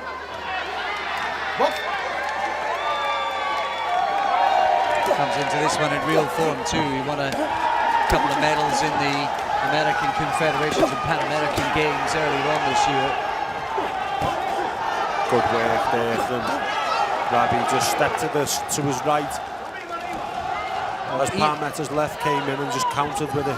Either his timing is excellent or he's got a good punch, because when he's landed a couple, that was a really short one, wasn't it? But the right hand at the start of the round, he really did rock Palmeta back on his heels. Yeah, he's definitely got a bit of power. But Palmeta, he's no slouch. But Rabi's taking charge of each round as the bigger man. And it's different division, but he's a bit like Lopez, the Cuban. He stays in range, just a bit of head movement, a bit of upper body to you know, he pretty much stands his ground. Yeah, really interesting style to watch. Doesn't jump around on his feet much, he's just in range most of the time. Caught though by Palmeta, good left hand, but he's always got an answer. Every time Palmeta does a little bit of good work, Rabi replies with something as good or if not better. And the weighted punch always seems to be with the Moroccan.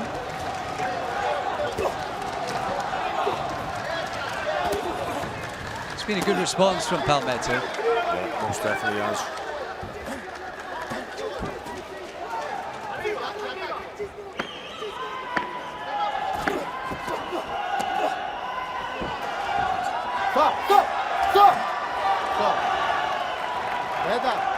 I thought that was a good little piece of defensive work from Palmeta, but the referee thought otherwise. Yes. Sometimes some of the interventions are a little unnecessary, just boxers coming together when they're throwing punches. But anyway, another round goes by. Was Rabi just doing, did he always just have the edge and the answer again? Yeah, for me. But a better round for Palmeta. Gave a good account of himself there. And Rabi just doing a little bit more again, and the more quality work coming from him. And the judges agreed as well. They gave it to Rabi on all three scorecards. So he's in a clear lead. And Palmeta needs something spectacular.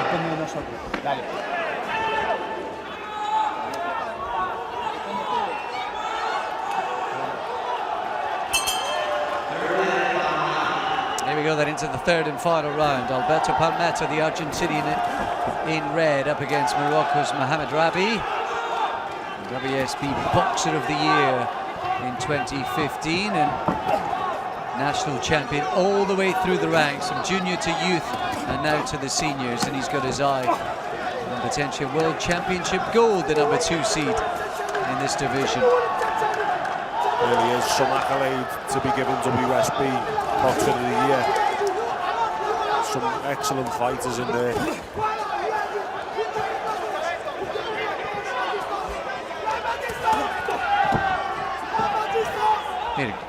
Intriguing matchup, him against Joshua Kelly. That's the way the draw pans out. If Rabi secures his slot, it will be an interesting one. It just shows you the luck of the draw, because Kelly against Stanionis, which is the other sort of side of this quarter of the draw. He would have fancied Kelly to beat Stanionis. Oh yeah. Tougher assignment against this guy. Yeah, this is tough, but Kelly's definitely got something, so he'll be going in there believing in himself. Rabi really does look the part, doesn't he? And the good thing is, actually, big right hand there from Rabi. Rabi stays pretty much in range. He's good, but Kelly won't have to go looking for him. Yeah, which he did in the previous bout. Definitely won't have to go looking for Rabi. And they're probably going to meet in centre ring, and there's going to be some terrific exchanges in that one. Yeah, I think that'll be a great matchup. I think it'll suit both boxers, the style. Still got a minute though. Let's not be counting any chickens just yet. You've got a tough Argentinian in the shape of Palmeta looking to find an answer to this tricky puzzle in front of him. Yeah, Palmeta really has given a good account of himself against a much taller opponent and someone who's probably got a little bit more power than himself, so he's done everything possible to try and make it work for himself. He's just come up a little bit short.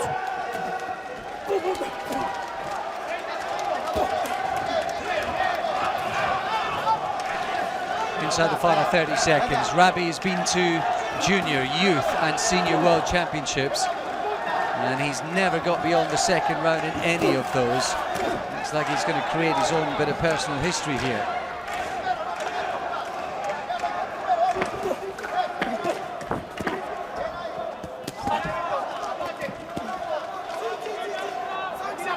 Another nice left hand there from Rabi. He's going to Lovely style to watch. Crowd pleasing. Skills, a bit of aggression, he stands his ground.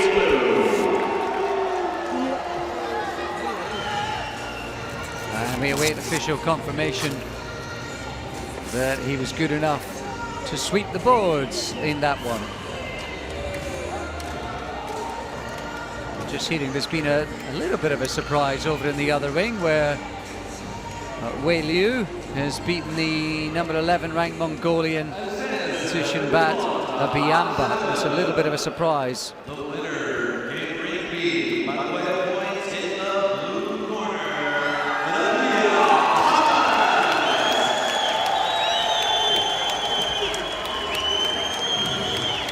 No such surprise in ring A though. The number 2 seed, Rabi, is through. And for the first time in his career, he's into World Championships quarter-final. Looking forward to Rabi against Josh Kelly. Yeah, that's a fantastic matchup, it really is. That'll be a cracker. That'll be one to watch with us again tomorrow night.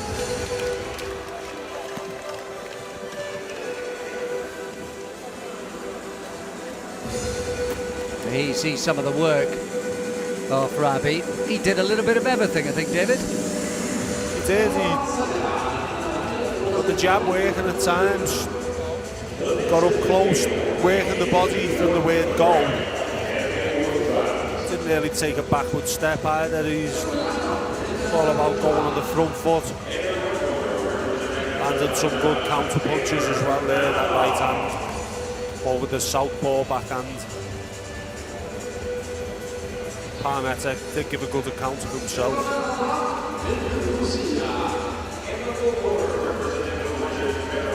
We're going to move into the light heavyweight division next. And another fan-friendly boxer coming up.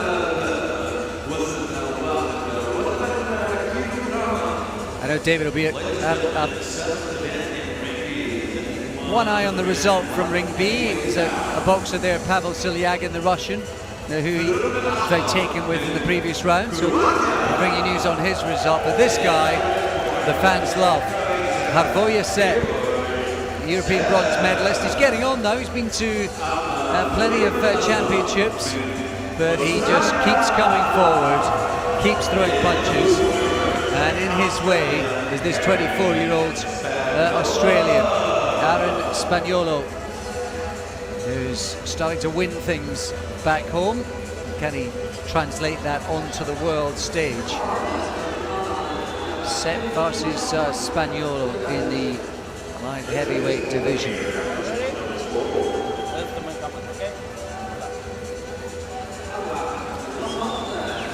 Not actually that much between this pair on paper, certainly according to the rankings. Sep ranked 27 with AIBA, 40 Spaniolo, but no doubt the experience is with the Croatian.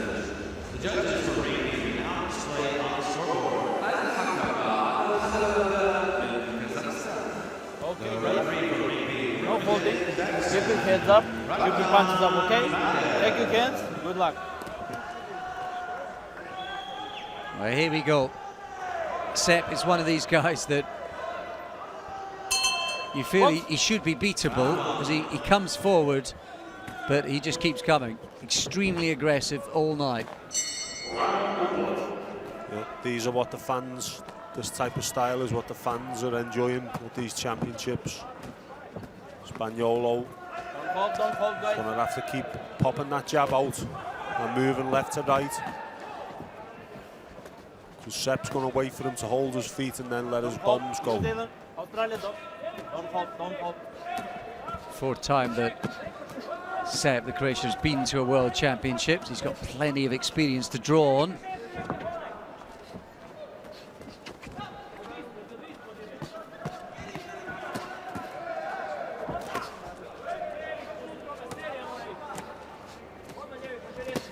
Good uppercut there from the Australian. Sep lost his footing. He did land his own right hand there, Sep. You see, the Croatian, he does nothing fancy. He's just going to keep coming at you pretty much in straight lines all night, so Spaniolo needs to come up with the appropriate plan. Don't hold. Australia, don't hold.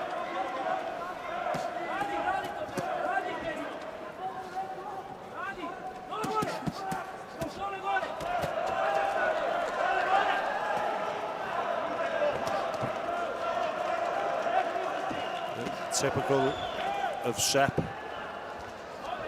He only knows one way to fight, and this is it. Spaniolo should try and do everything he can to get Sepp on the back foot if possible. Don't hold, guys. Jab, punch, move to the side, which he's trying to do now. I just don't think there's enough. Not enough force in Spaniolo's shots so far to stop Sepp coming forward, or even make him think about stop coming forward. What's the head, guys? 5 years between them. Spaniolo, the younger man, at the age of 24. He's not long sort of evolved from winning youth championships at national level. He's moved on to the seniors, and this season his biggest win so far when he took that Oceania Confederation Championship. A good uppercut from Sepp. An old Mike Tyson combination of right hook to the body and then followed it up with an uppercut through the middle. And it just lifted Spaniolo's head up. He's strong, Sepp, there's no doubt about it. And he advances under that fairly tight guard. He's relentless. Don't hold, don't hold.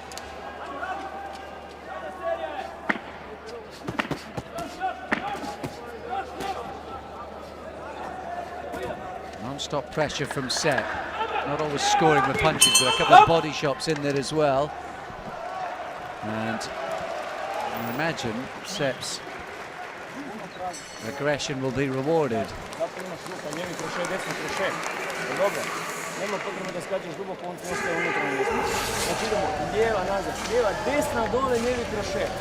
Sepp standing on his feet. Are you a fan of that? Not personally, no. In between rounds, I'd take a break. Yeah, not personally. Dave Alloway made me do it once, and it didn't work for me.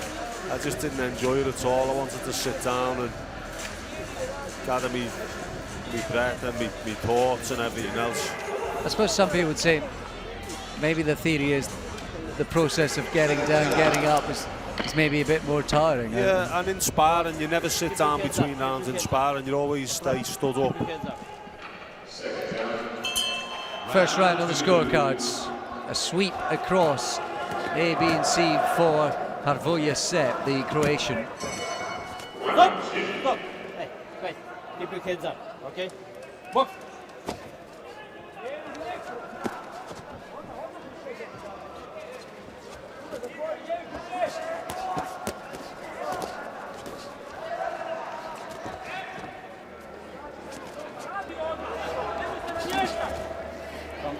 Sepp putting the pressure on here, Sepp, but he isn't having as much success as he would like to. Spaniolo's making a little bit of a nuisance of himself.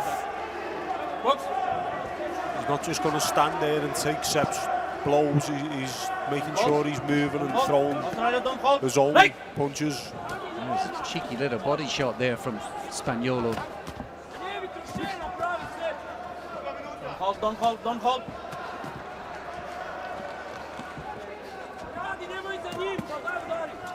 Stop!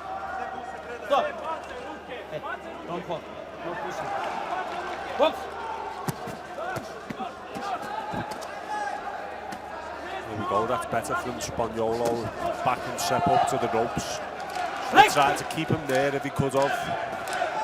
Sepp just managed to catch him with a long right hand. Stop! Box! A few Croatian fans over on the far side of their football tops shouting after Sepp.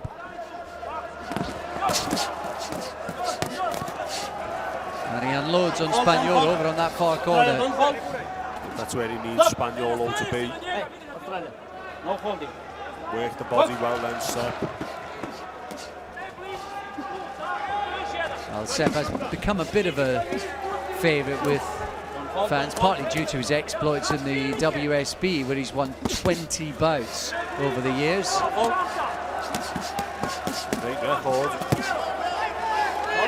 That sort of style that has lent itself to that tournament and his success. And here he goes. The type of style that doesn't give a boxer much longevity though either, isn't Alex? You know, it puts a lot of mileage on the clock. I could imagine him to being in some wars. Don't hold, Australia, don't hold. And also the longer format, I suppose, beyond three rounds probably suits him quite well.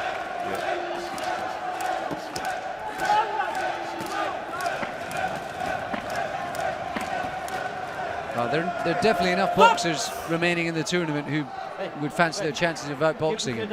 Oh yeah, without a doubt. It's not going to be honest, it's not going to take the very best boxer in the tournament to do that. But he is entertaining. Regarding Spaniolo is maybe just a little too inexperienced for the time being to do that.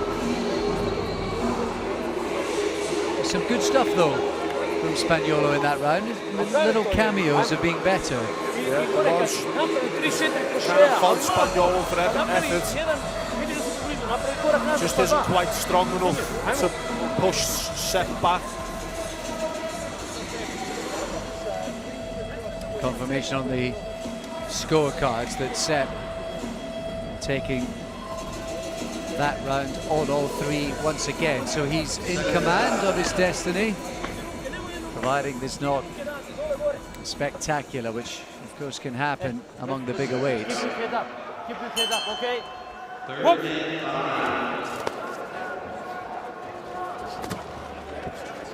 Nice body shot from Spaniolo.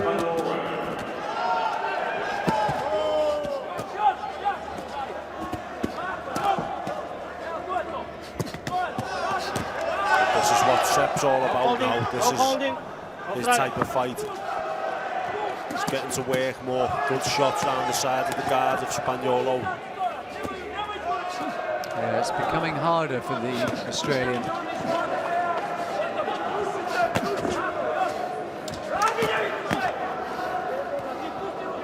No holding.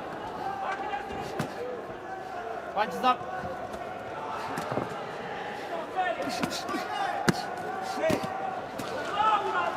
A good body shots from Sepp. Spaniolo will be feeling them. He puts in a shift, Sepp, doesn't he? He puts in a shift. Yeah. I mean, it hasn't been the most difficult of contests for him physically, so this will be good for Sepp because, as we said earlier, he must have been involved in some wars over the years, and this type of bout will do no harm.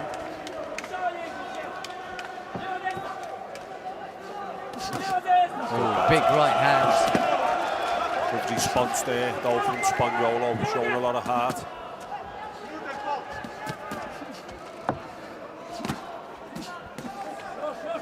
Don't hold, Australia, don't hold.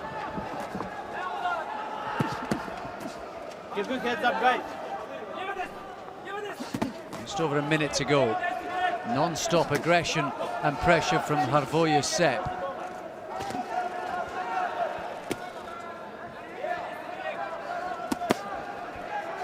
That was a good body shot from Spaniolo. It was a good body shot.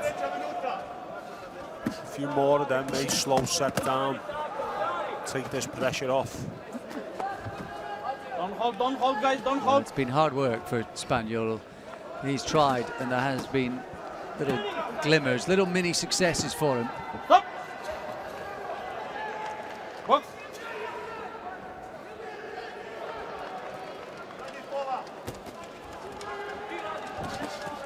Finally, a little breather for Sepp inside the final 30 seconds. Hey.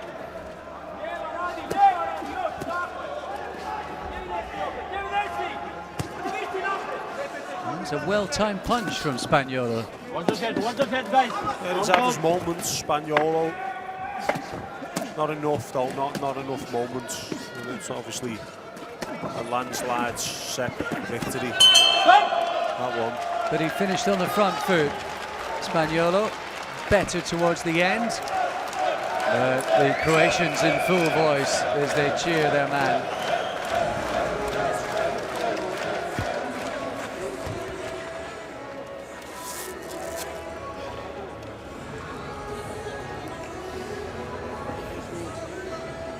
Well, valuable experience, no doubt, for the 24-year-old Spaniolo, the man from Victoria. Sepp came forward and forward through hundreds of punches and surely is still on the march.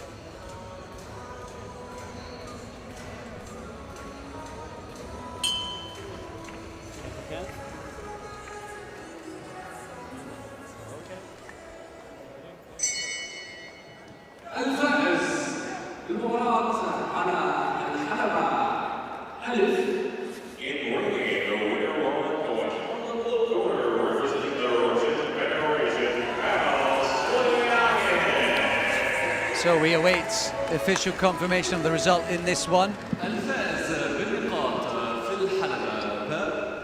The winner in Ring B by way of points in the red corner, representing Croatia, A popular result. Hrvoje Sepp, the Croatian, marches on to the quarterfinals.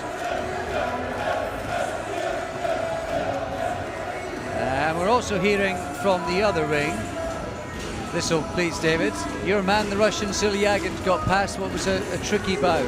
Yeah, it looked like a tricky one. I had a glance over. He's boxing a really tall, broad-shouldered southpaw from Azerbaijan, and he's came through it. I like the look of that Russian. I think he's the champion in waiting for me.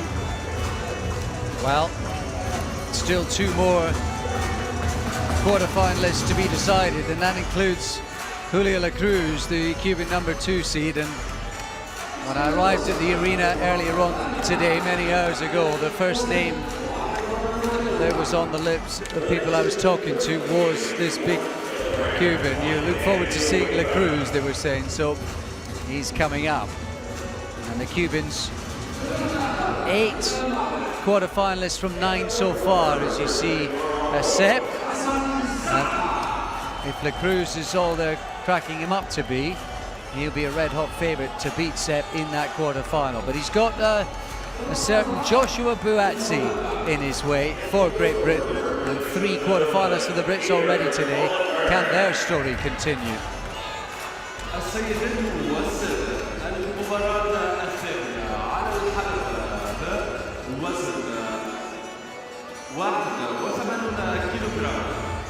Certainly the atmosphere building through these evening sessions, which is fantastic. And Manny Pacquiao's presence yesterday was a boost to the tournament.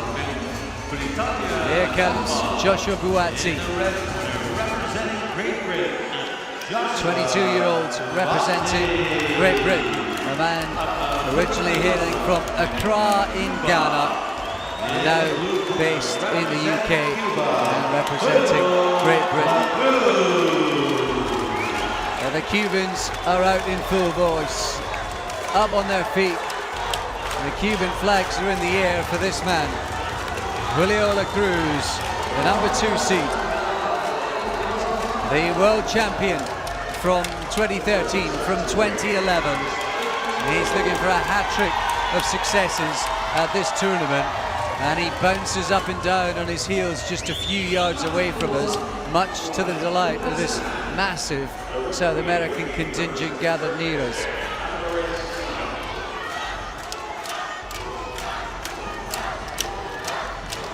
This is a big ask for Buatti tonight, David, against a star double world champion. Yeah, well, stranger things have happened at sea, so we'll be giving it us all. Anything can happen in boxing. Looking forward to seeing Cruz after what you've just told me, but Buatti has got everything to gain. Well, in this contest. What a scalp it would be. And with Sepp in the next round, whoa, a semi-final door would be staring you in the face. So It's a massive dangling carrot for both of these fighters, but particularly what a scalp it would be for Buatti. No holding. Okay, shake hands. Good luck. Cruz, in racing parlance, is champing at the bit. A big smile when he went back to his corner. He cannot wait to get his World Championship tournament underway. One of the lights have gone out in the blue corner there. It's gone a bit dark in the corner.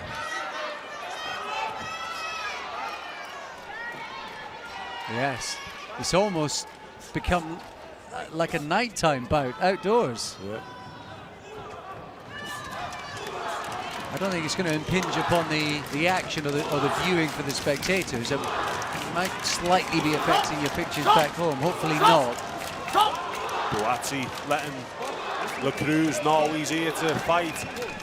He's not here to mess around. He got him straight in the corner and unleashed the tirade of punches. Exactly the right sort of attitude. Good positive start by Buatti.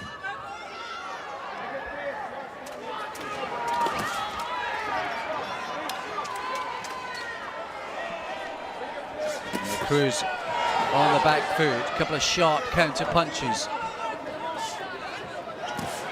Good jab from Buatti. Cruz has got that style where he's relying on his speed and his reactions. The arms and the gloves are particularly low. Good work from Buatti. Well, he missed with a few, but he landed with a couple too. Yeah. He's showing no respect to the Cuban, which is great to see. Cruz, like most Cubans, happy to be on the retreat and looking for the counter. He's going to dart in and try and get back out, just like he has then. He's fast and he's slick. Yeah, he is slick. You can see that. Those little counters he's just dropping in on Buatti.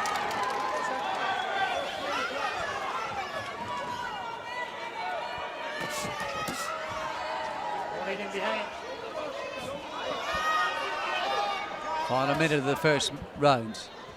There haven't been a bundle of scoring punches, in truth.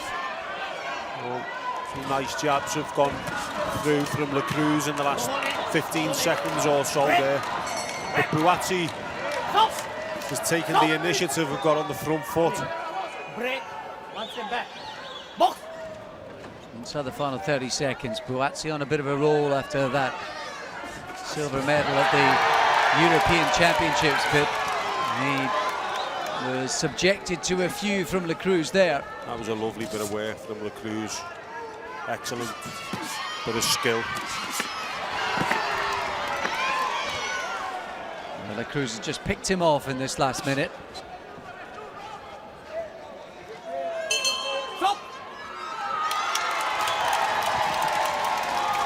Good end to the round for Cruz. Right approach and attitude from Buatti. He's chasing in a bit of a shadow as the Cuban fans are on their feet.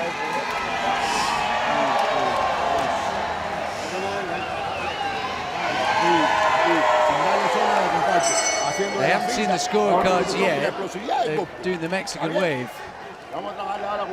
Cruz, perhaps unsurprisingly, sweeping the boards in that first round.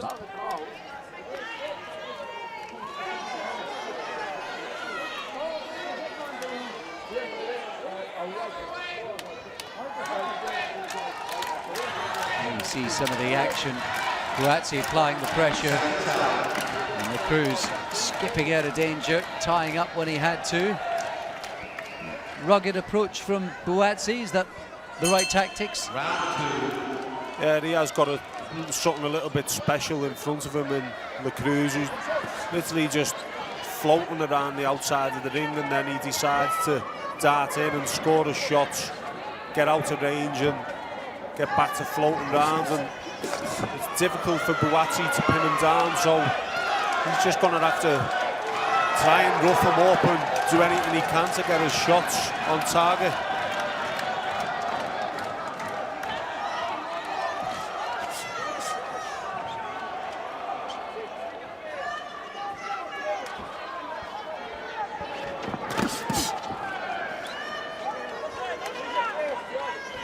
Cruz has won the first round and this round without really doing much as far as punches are concerned. He's moving well and it looks pretty, but he doesn't throw many.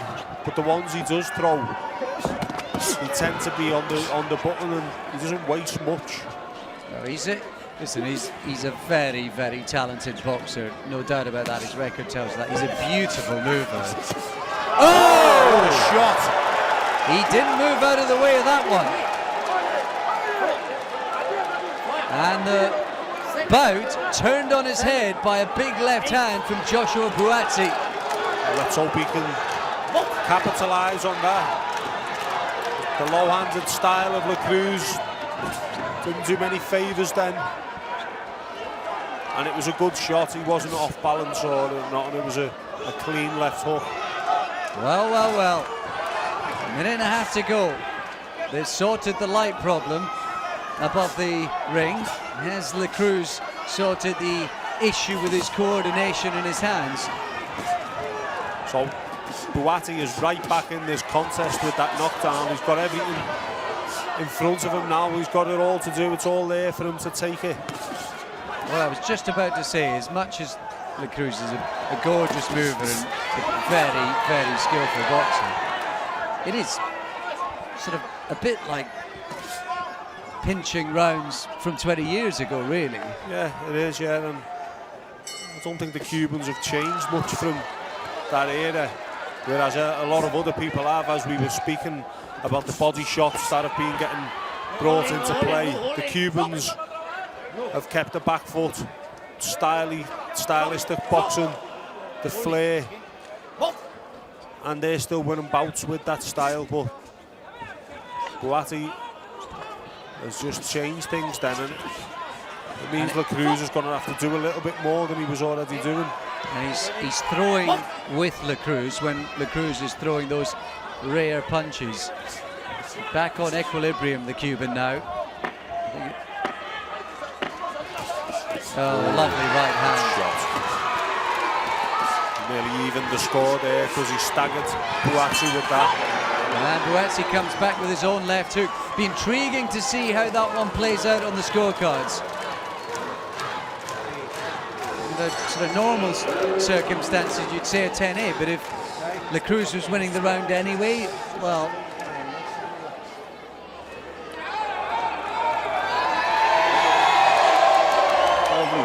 And Cruz came back with a couple of shots at the end of it as well. Obviously, it was relating to sort of pro scoring with a knockdown, but there you are, there you see. Despite that big punch at the end of his left hook, sort of a flash knockdown at a moment of high drama.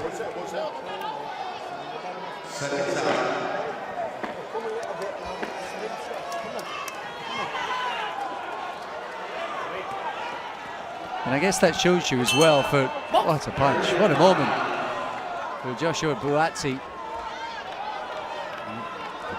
Shows you why you should always throw more than just a single shot. There's perfect evidence. Even if you miss by 2 or 3, you never know.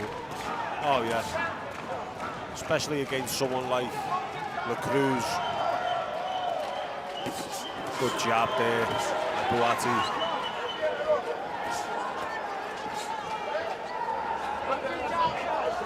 So Cruz winning the second round, but the knockdown to be factored into that in the final analysis. So, okay, yeah, so still there for Buatti.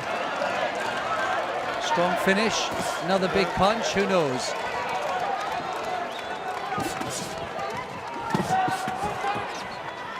So sharp, Cruz, those counter punches.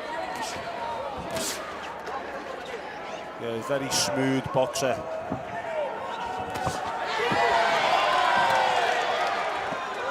Everything's just seamless.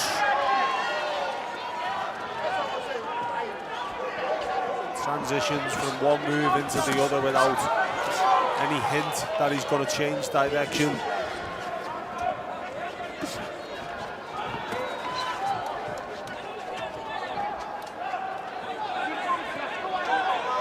Buatti backs off.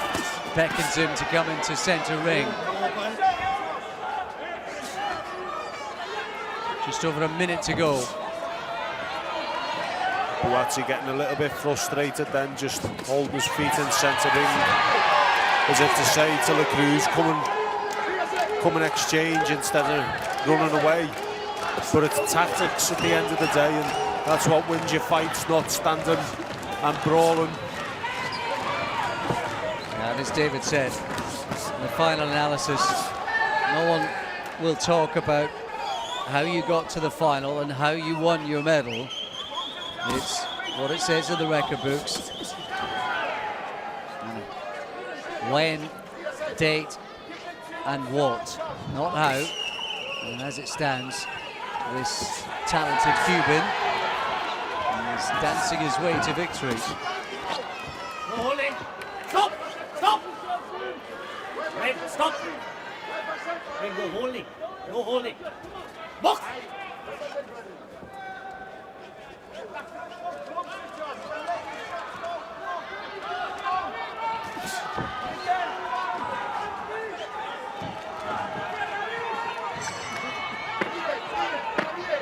Closing seconds, good jab. Left hand that from the Cruz. Buatti closed the gap briefly in the second round. Just could not do it in the third. And he did go to have a genial word with the Cruz, who I think is too wrapped up in his own world and his own self to bother to acknowledge him. I suspect his ego was dented briefly by that knockdown. And he takes the adulation of the fans. Says thank you to them. Here we see some of his cameos from the final 3 minutes.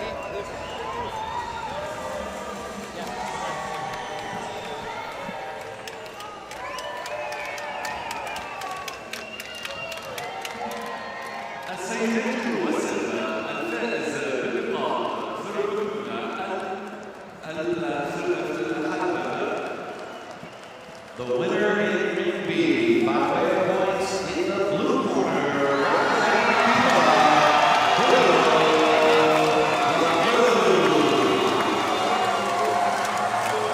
It's another Cuban victory. It's another quarter-final in a World Championship for the talented Cuban Julio La Cruz.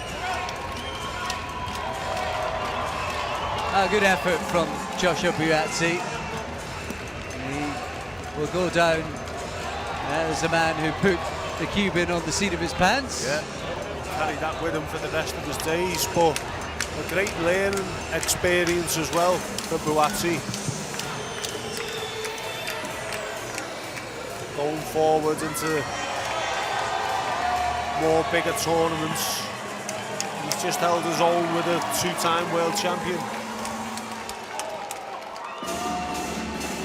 There you see some of the shots. Look at that. Sharp counters. It was a sort of classy point-scoring performance, wasn't it, from the Cruz? Yeah, it's like the old computer scoring days there. The single shot scoring the points.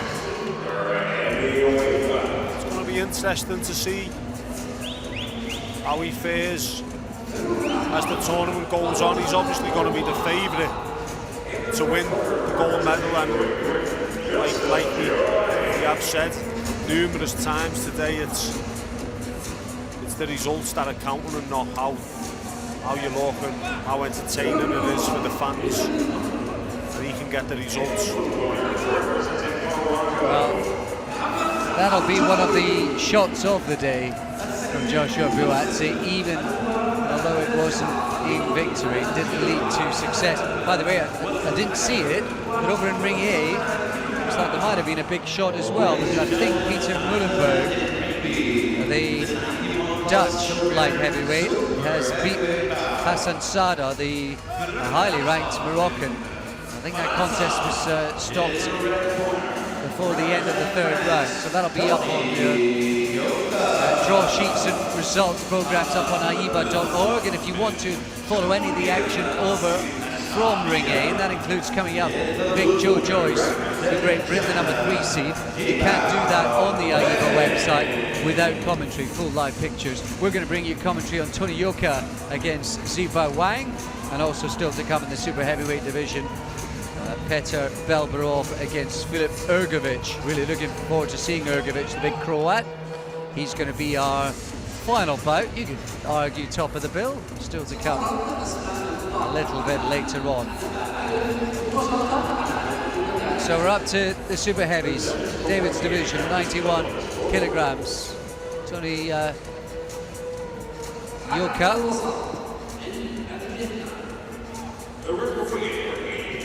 The Frenchman, big tall Frenchman in red, against the Chinese boxer Ziba Wang.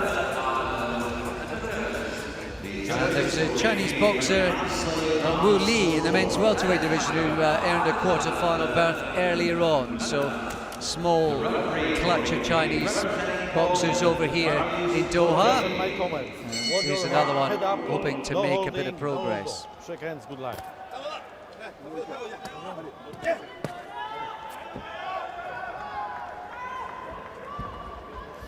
Wait.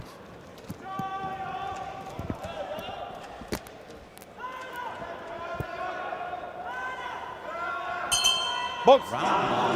Here we go then. Southpaw Wang in the blue. It's the slightly taller Yoka. And immediately Wang lands a sharp right hook. China really developed in recent years in the build-up to the Beijing Olympics. Good straight left hand from Wang then on Yoka. Like the look of Wang, already a silver medalist in the Asian Confederations Championship earlier on this year, and he's not renowned as a puncher in the WSB. He had 4 bouts in the WSB, did win a couple of them, all by points. Wang looks sharp with that straight left hand. Yeah, he's already landed that, and there was the right hook in the opening seconds. He's not the biggest for a super heavyweight either, so he's carrying speed. Speed kills. Yeah, he's beating Yoka to the punch.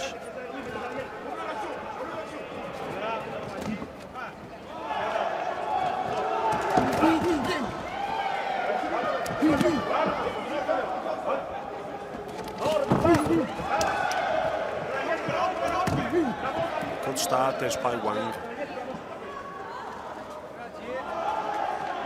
Yoka just needs to try and establish his jab. Although that is easier said than done against the southpaw opponent, but he is taller, so he can throw that jab over the lead right hand of Wang. Yoka's got a bit of experience from the WSB and also more recently Pro Box 2. And his slot in these championships, that bronze medal in Baku earlier on this year. Yoka just out of range of that mini 40.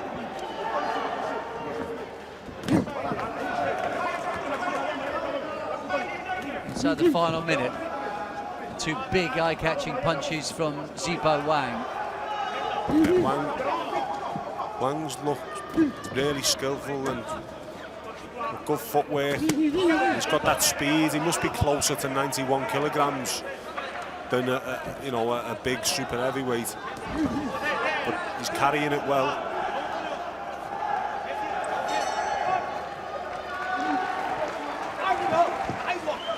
Closing seconds of this opening round. Good round for Wang so far. Yeah, Yoka just struggling to come to grips with the southpaw style of Wang, but I really do like the look of Wang. Skill-wise, he's got plenty of it. Just shows you, doesn't it? That a sort of sharper, faster little man beating the muscle-bound big guy. Yeah, his speed. It's holding that round for me.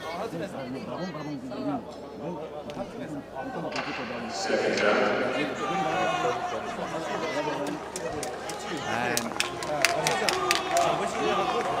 interestingly, wow, Yoka's won that on the scorecards. I thought Wang done enough to win that round, and I thought he landed the better shots. Well, I mean, I think in any close round, Yoka was coming forward but not landing anything. There was two really big punches in that round that both came from Wang. Well,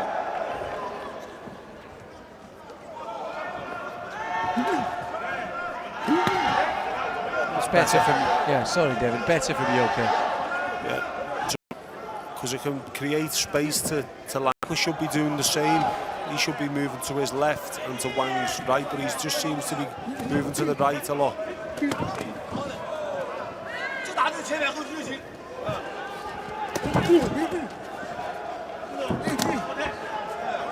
It's sharp, that right hand from Yoka. Yeah, he's trying to get Yang on the back foot. Got to keep him quiet. On half his 10 bouts in the WSB, Yoka. The national champion back home in France as well. He's just controlling things a bit better in this round.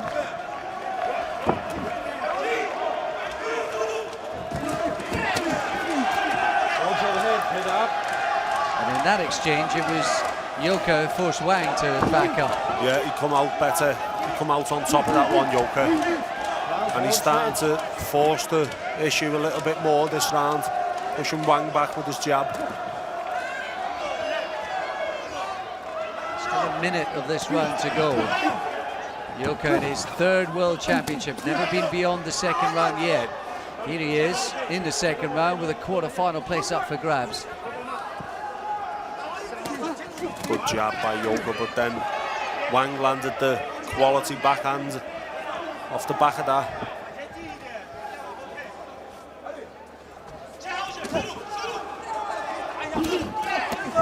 Hold your head. Yeah, there was a couple of punches from Yang and then a right hand from Yoka.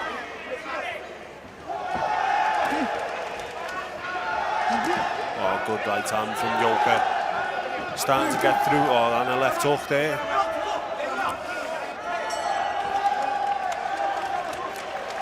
Starting to get through a little bit more now, Yoka, with those longer arms. I think this round really has been better for him. I thought Wang done enough for the first round.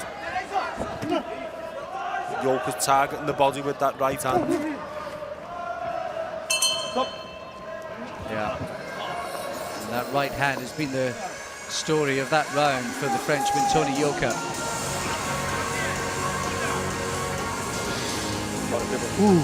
I think Wang was starting to feel it, maybe just slowing down a little in that particular round.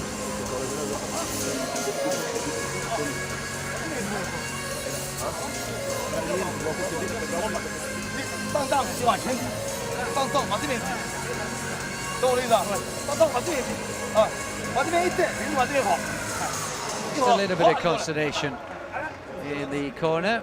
Is confirmation that Yoka did win that round. First, debatable, seriously debatable. I think Wang won that, but Yoka the second, and he's very much in control.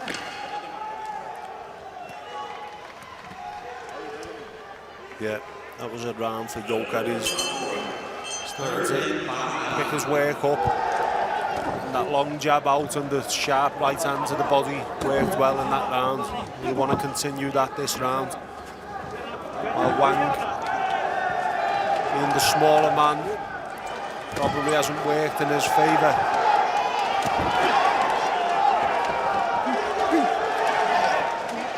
Here we go then, into the final round.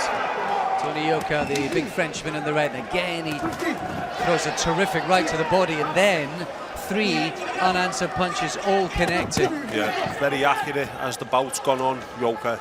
And it's a credit to him because he has got a tricky, smaller man in front of him who's probably got the edge in speed on the face of it, and the southpaw to boot. A couple of good punches from Wang, but there was an excellent cut body shot from Yoka with the right hand prior to that. It's a really good little match-up between the pair of these.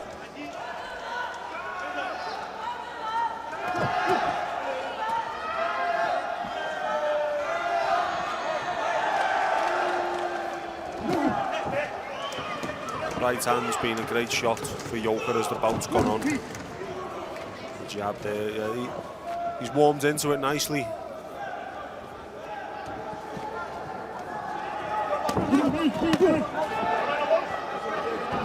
And is that just a case of getting your timing, or more about working out the opponent in front of you? I think it's a bit of both in this case, Alex. I think this is Yoka's first of the tournament. Is that right? His first contest of the tournament, I think it is. And yeah. So, you know, he's had to wait a while to get going, and first round he's took a look. He's taken a look at Wang. And as it's gone on, he started to open him up.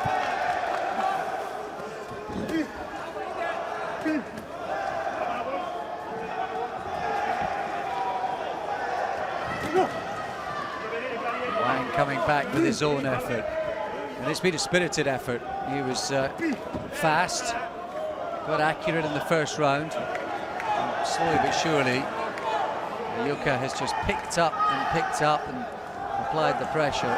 He's got his boxing together too.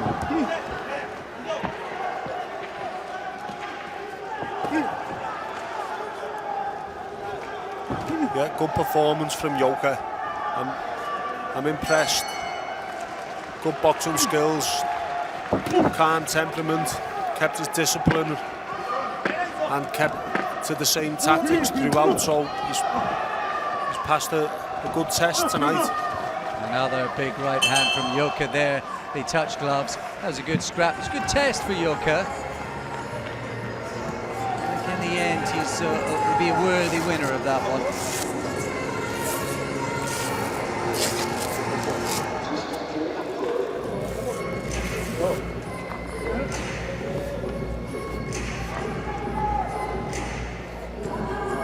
Boxer really made Yoka think in that first round. Gave him a few scares. In the ring, the winner on point from the red corner, representing Great Britain, Joseph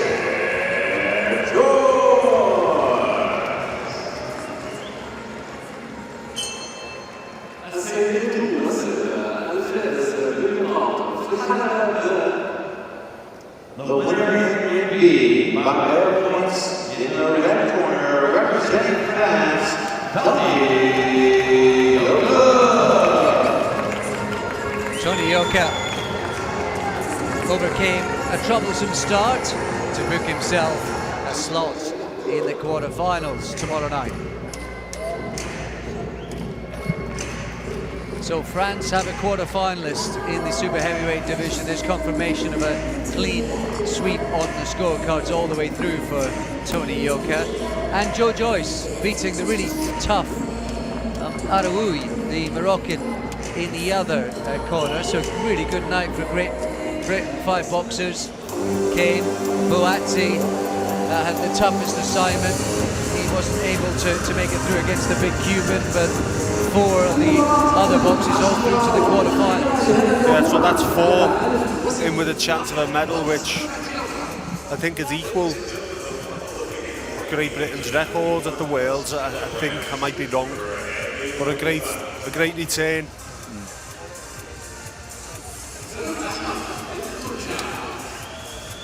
And here we see some of the action from that bout,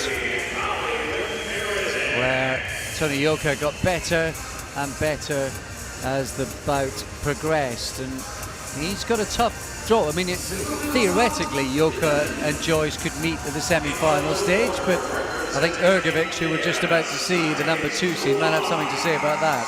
Yeah, I'm looking forward to see Erovic. I've heard a lot about him, and know he's been training with some good pros over the last couple of years, sparring and doing well in the sparring sessions. So I've been aware of Hrgovic for a while, so I'm looking forward to seeing what he's all about. Well, it's not a gimme for him because he's up against the Bulgarian Petar Belberov, who's inside the top 30 in the world rankings, and already European bronze medalist earlier on this summer, the 25-year-old. Here comes the big Croat, Filip Hrgovic, the number 2 seed from Zagreb. Already a European champion, finishing ahead of Belberov in that event earlier on this summer. And he comes with great confidence and a big backing on a night when the Croatians have already had something to sing about. The judges decided to weigh in on this scoreboard.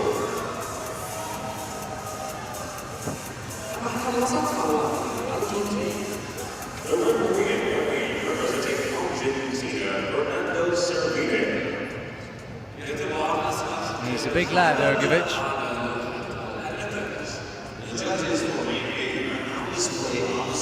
Referee Yasabek Kurbanov from Uzbekistan. Judges from France, Hungary, Great Britain, Argentina and Kazakhstan.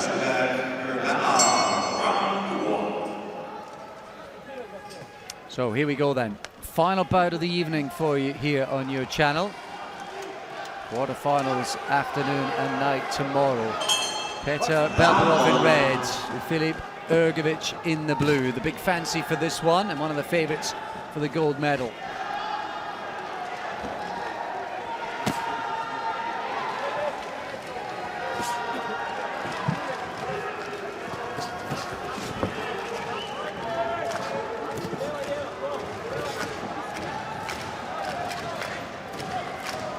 Hrgovic automatically trying to get down to the jab.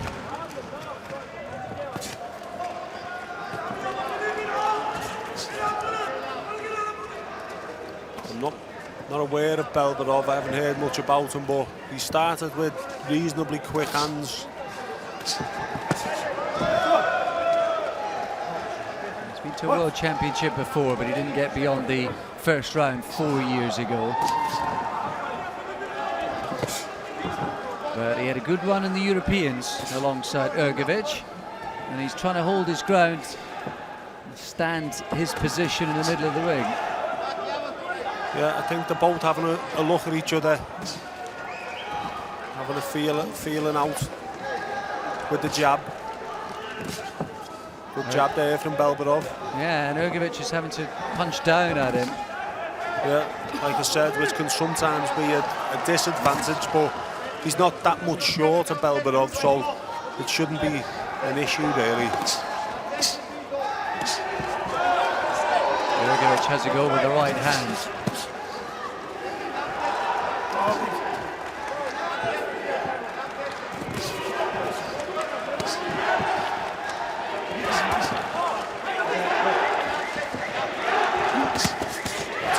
From Hrgovic chopping that right hand down, but he is walking onto a couple of Belberov's jabs, which is solid enough. Good left hook to the body attempted there by Belberov. Oh, big left hand as well, maybe slightly on the inside of the glove. Belberov maybe just getting his punches off first. Yeah, I'd say so. He's working the body well as well when he's deciding to.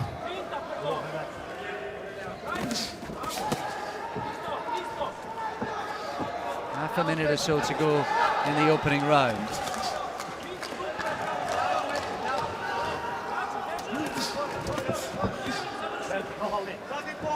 And again, you can see that Hrgovic is always looking for that big right hand. Not enjoyed any success with it yet.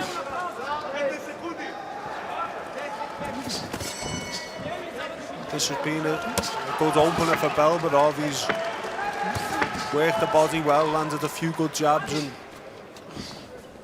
I think he's done well in that opener. Yeah, I think it's the sort of round they'll give to Hrgovic, but I actually don't think there's much in it. Yeah, there's not much in it, and I'd imagine it will go to Hrgovic. But I was pleasantly surprised with Belberov's work.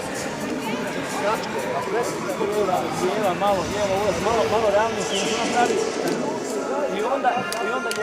Erovic had a fantastic run at the WSB, so much so he's already qualified for Rio, and he's already on his way and up and running in this one because he does get the vote in a tight opening round from all three judges.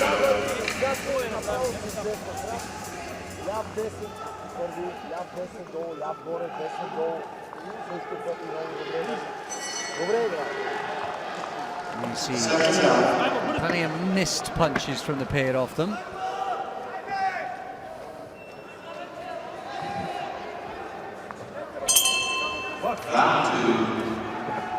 Into round two. Filip Erovic, the Croat, in the blue against Bulgaria's Petar Belborov in red.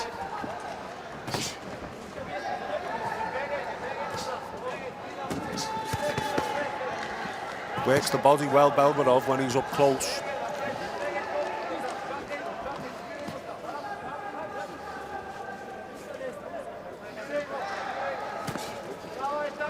The quarterfinals have pretty much been standard for Erovic in previous World Championships. He's reached that stage each of the last 2 years. 5 years ago he was a youth champion. As they trade meaty body shots, they've quite been able to get onto the medal stage yet in this tournament. Good right hand there from Erovic, really put all his weight behind that one. Belborov took it well. Yeah, if he lands one of those right hands, Erovic. Good left again from Belborov. There's a couple of left hooks he's landed.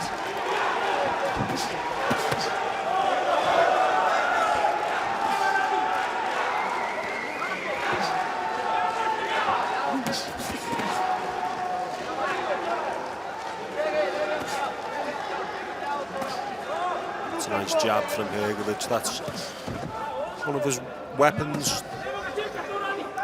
Using it well just then.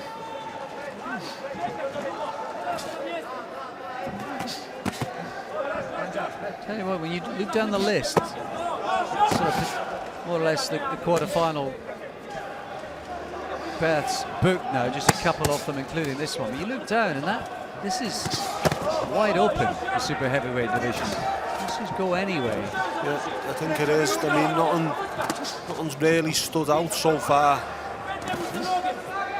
for me. Like I said, I fancy Joe Joyce to take the gold here, but Erovic, I can see why he's rated so high. He's got a good, strong style, good jab, good right hand coming behind it, and he looks solid.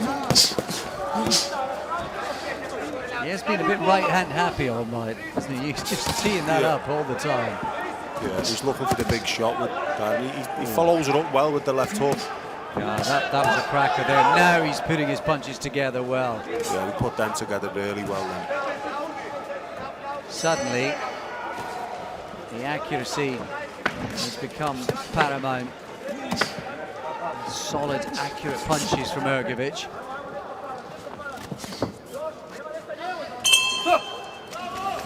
That's a good round for the Croat. Much better. The last 30 seconds was quality. Yeah, much better. Putting them shots together really well. And every one had something in them.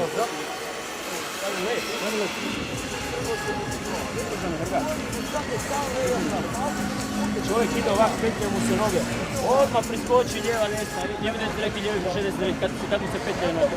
Ajmo, moraš malo tu energije na topu broži kako da možeš blokirati. Ali desna skroz u prsa tu. Ne vi se gore, skroz tu. Dobre igraj.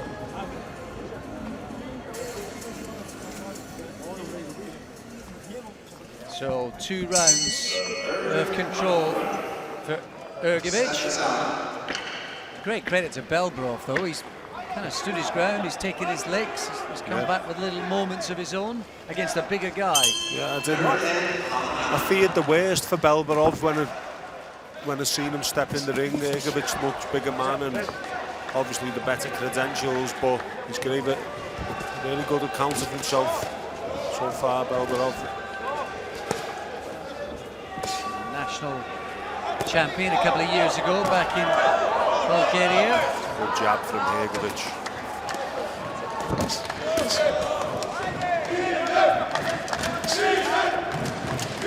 Erovic might step it up in this round, Alex, and start opening Belov up a lot more. And I think through the second round, particularly the end of it, I think people have had a chance to see what all the fuss is about regarding Erovic.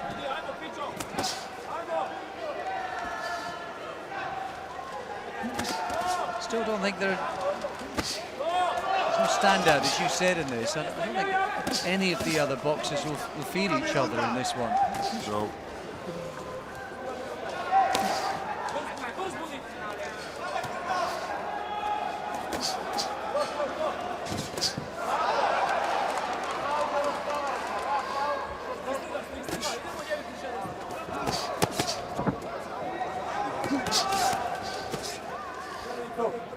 Belov launched a body shot in there up close.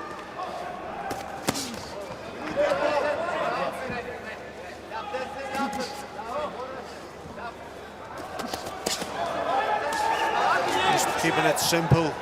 Erovic, jab, straight right hand, sometimes followed by a left hook, and that's all it's taken to take the rounds.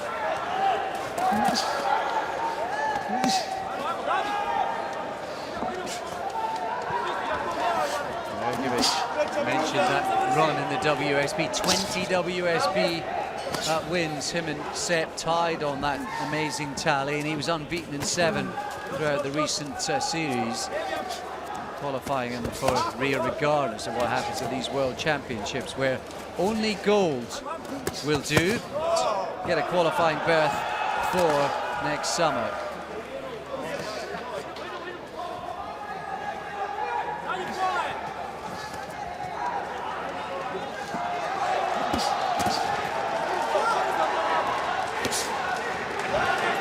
Left hook there from Belov towards the end of this round. Still battling away. It has not been one-way traffic, not by any stretch. No, it hasn't. Erovic is a good puncher, there's no doubt about that. He hasn't got the quickest of feet, but he's a big man, so it's to be expected. There goes the bell. A nod of respect from both men. There's a really good scrap that between the pair of them.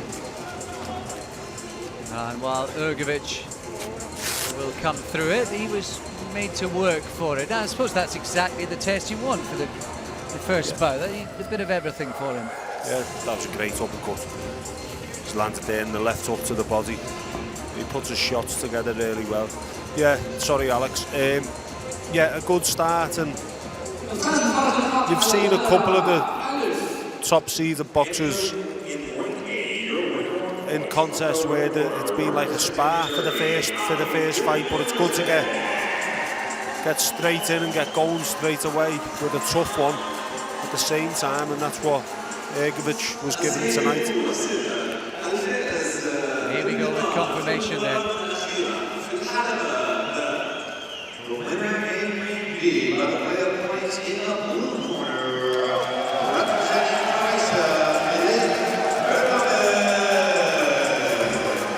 Erovic, it is the second seed into the quarterfinals. We have the lineup, and we'll have those bouts for you tomorrow. So Erovic is through. He'll face Yoka. That's an interesting little matchup. Yeah, I think Erovic is the bigger man who carries the more power in his punches than Yoka. But Yoka's got a little bit of extra speed on his side and maybe a bit of accuracy, so it's going to be a good one to watch.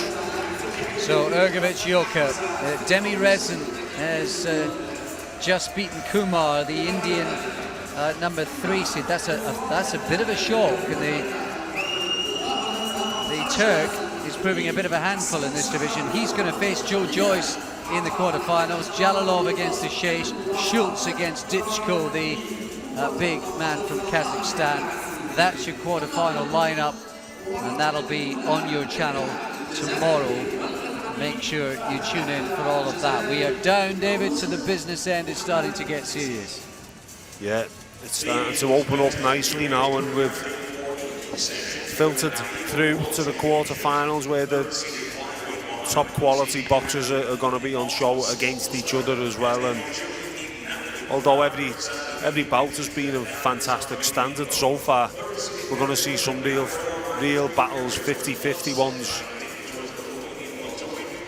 It was a terrific day for Kazakhstan. Cuba continued almost with a 100% record, 9 of the 10 through to the quarterfinals, and there were 4 out of 5 today for Great Britain too. Those are the stories of day 4 of the AIBA World Championships. That's it from myself, Alex Steedman and David Price. Make sure you tune in again tomorrow for more of the same from NV1 in Doha. It's goodbye for now.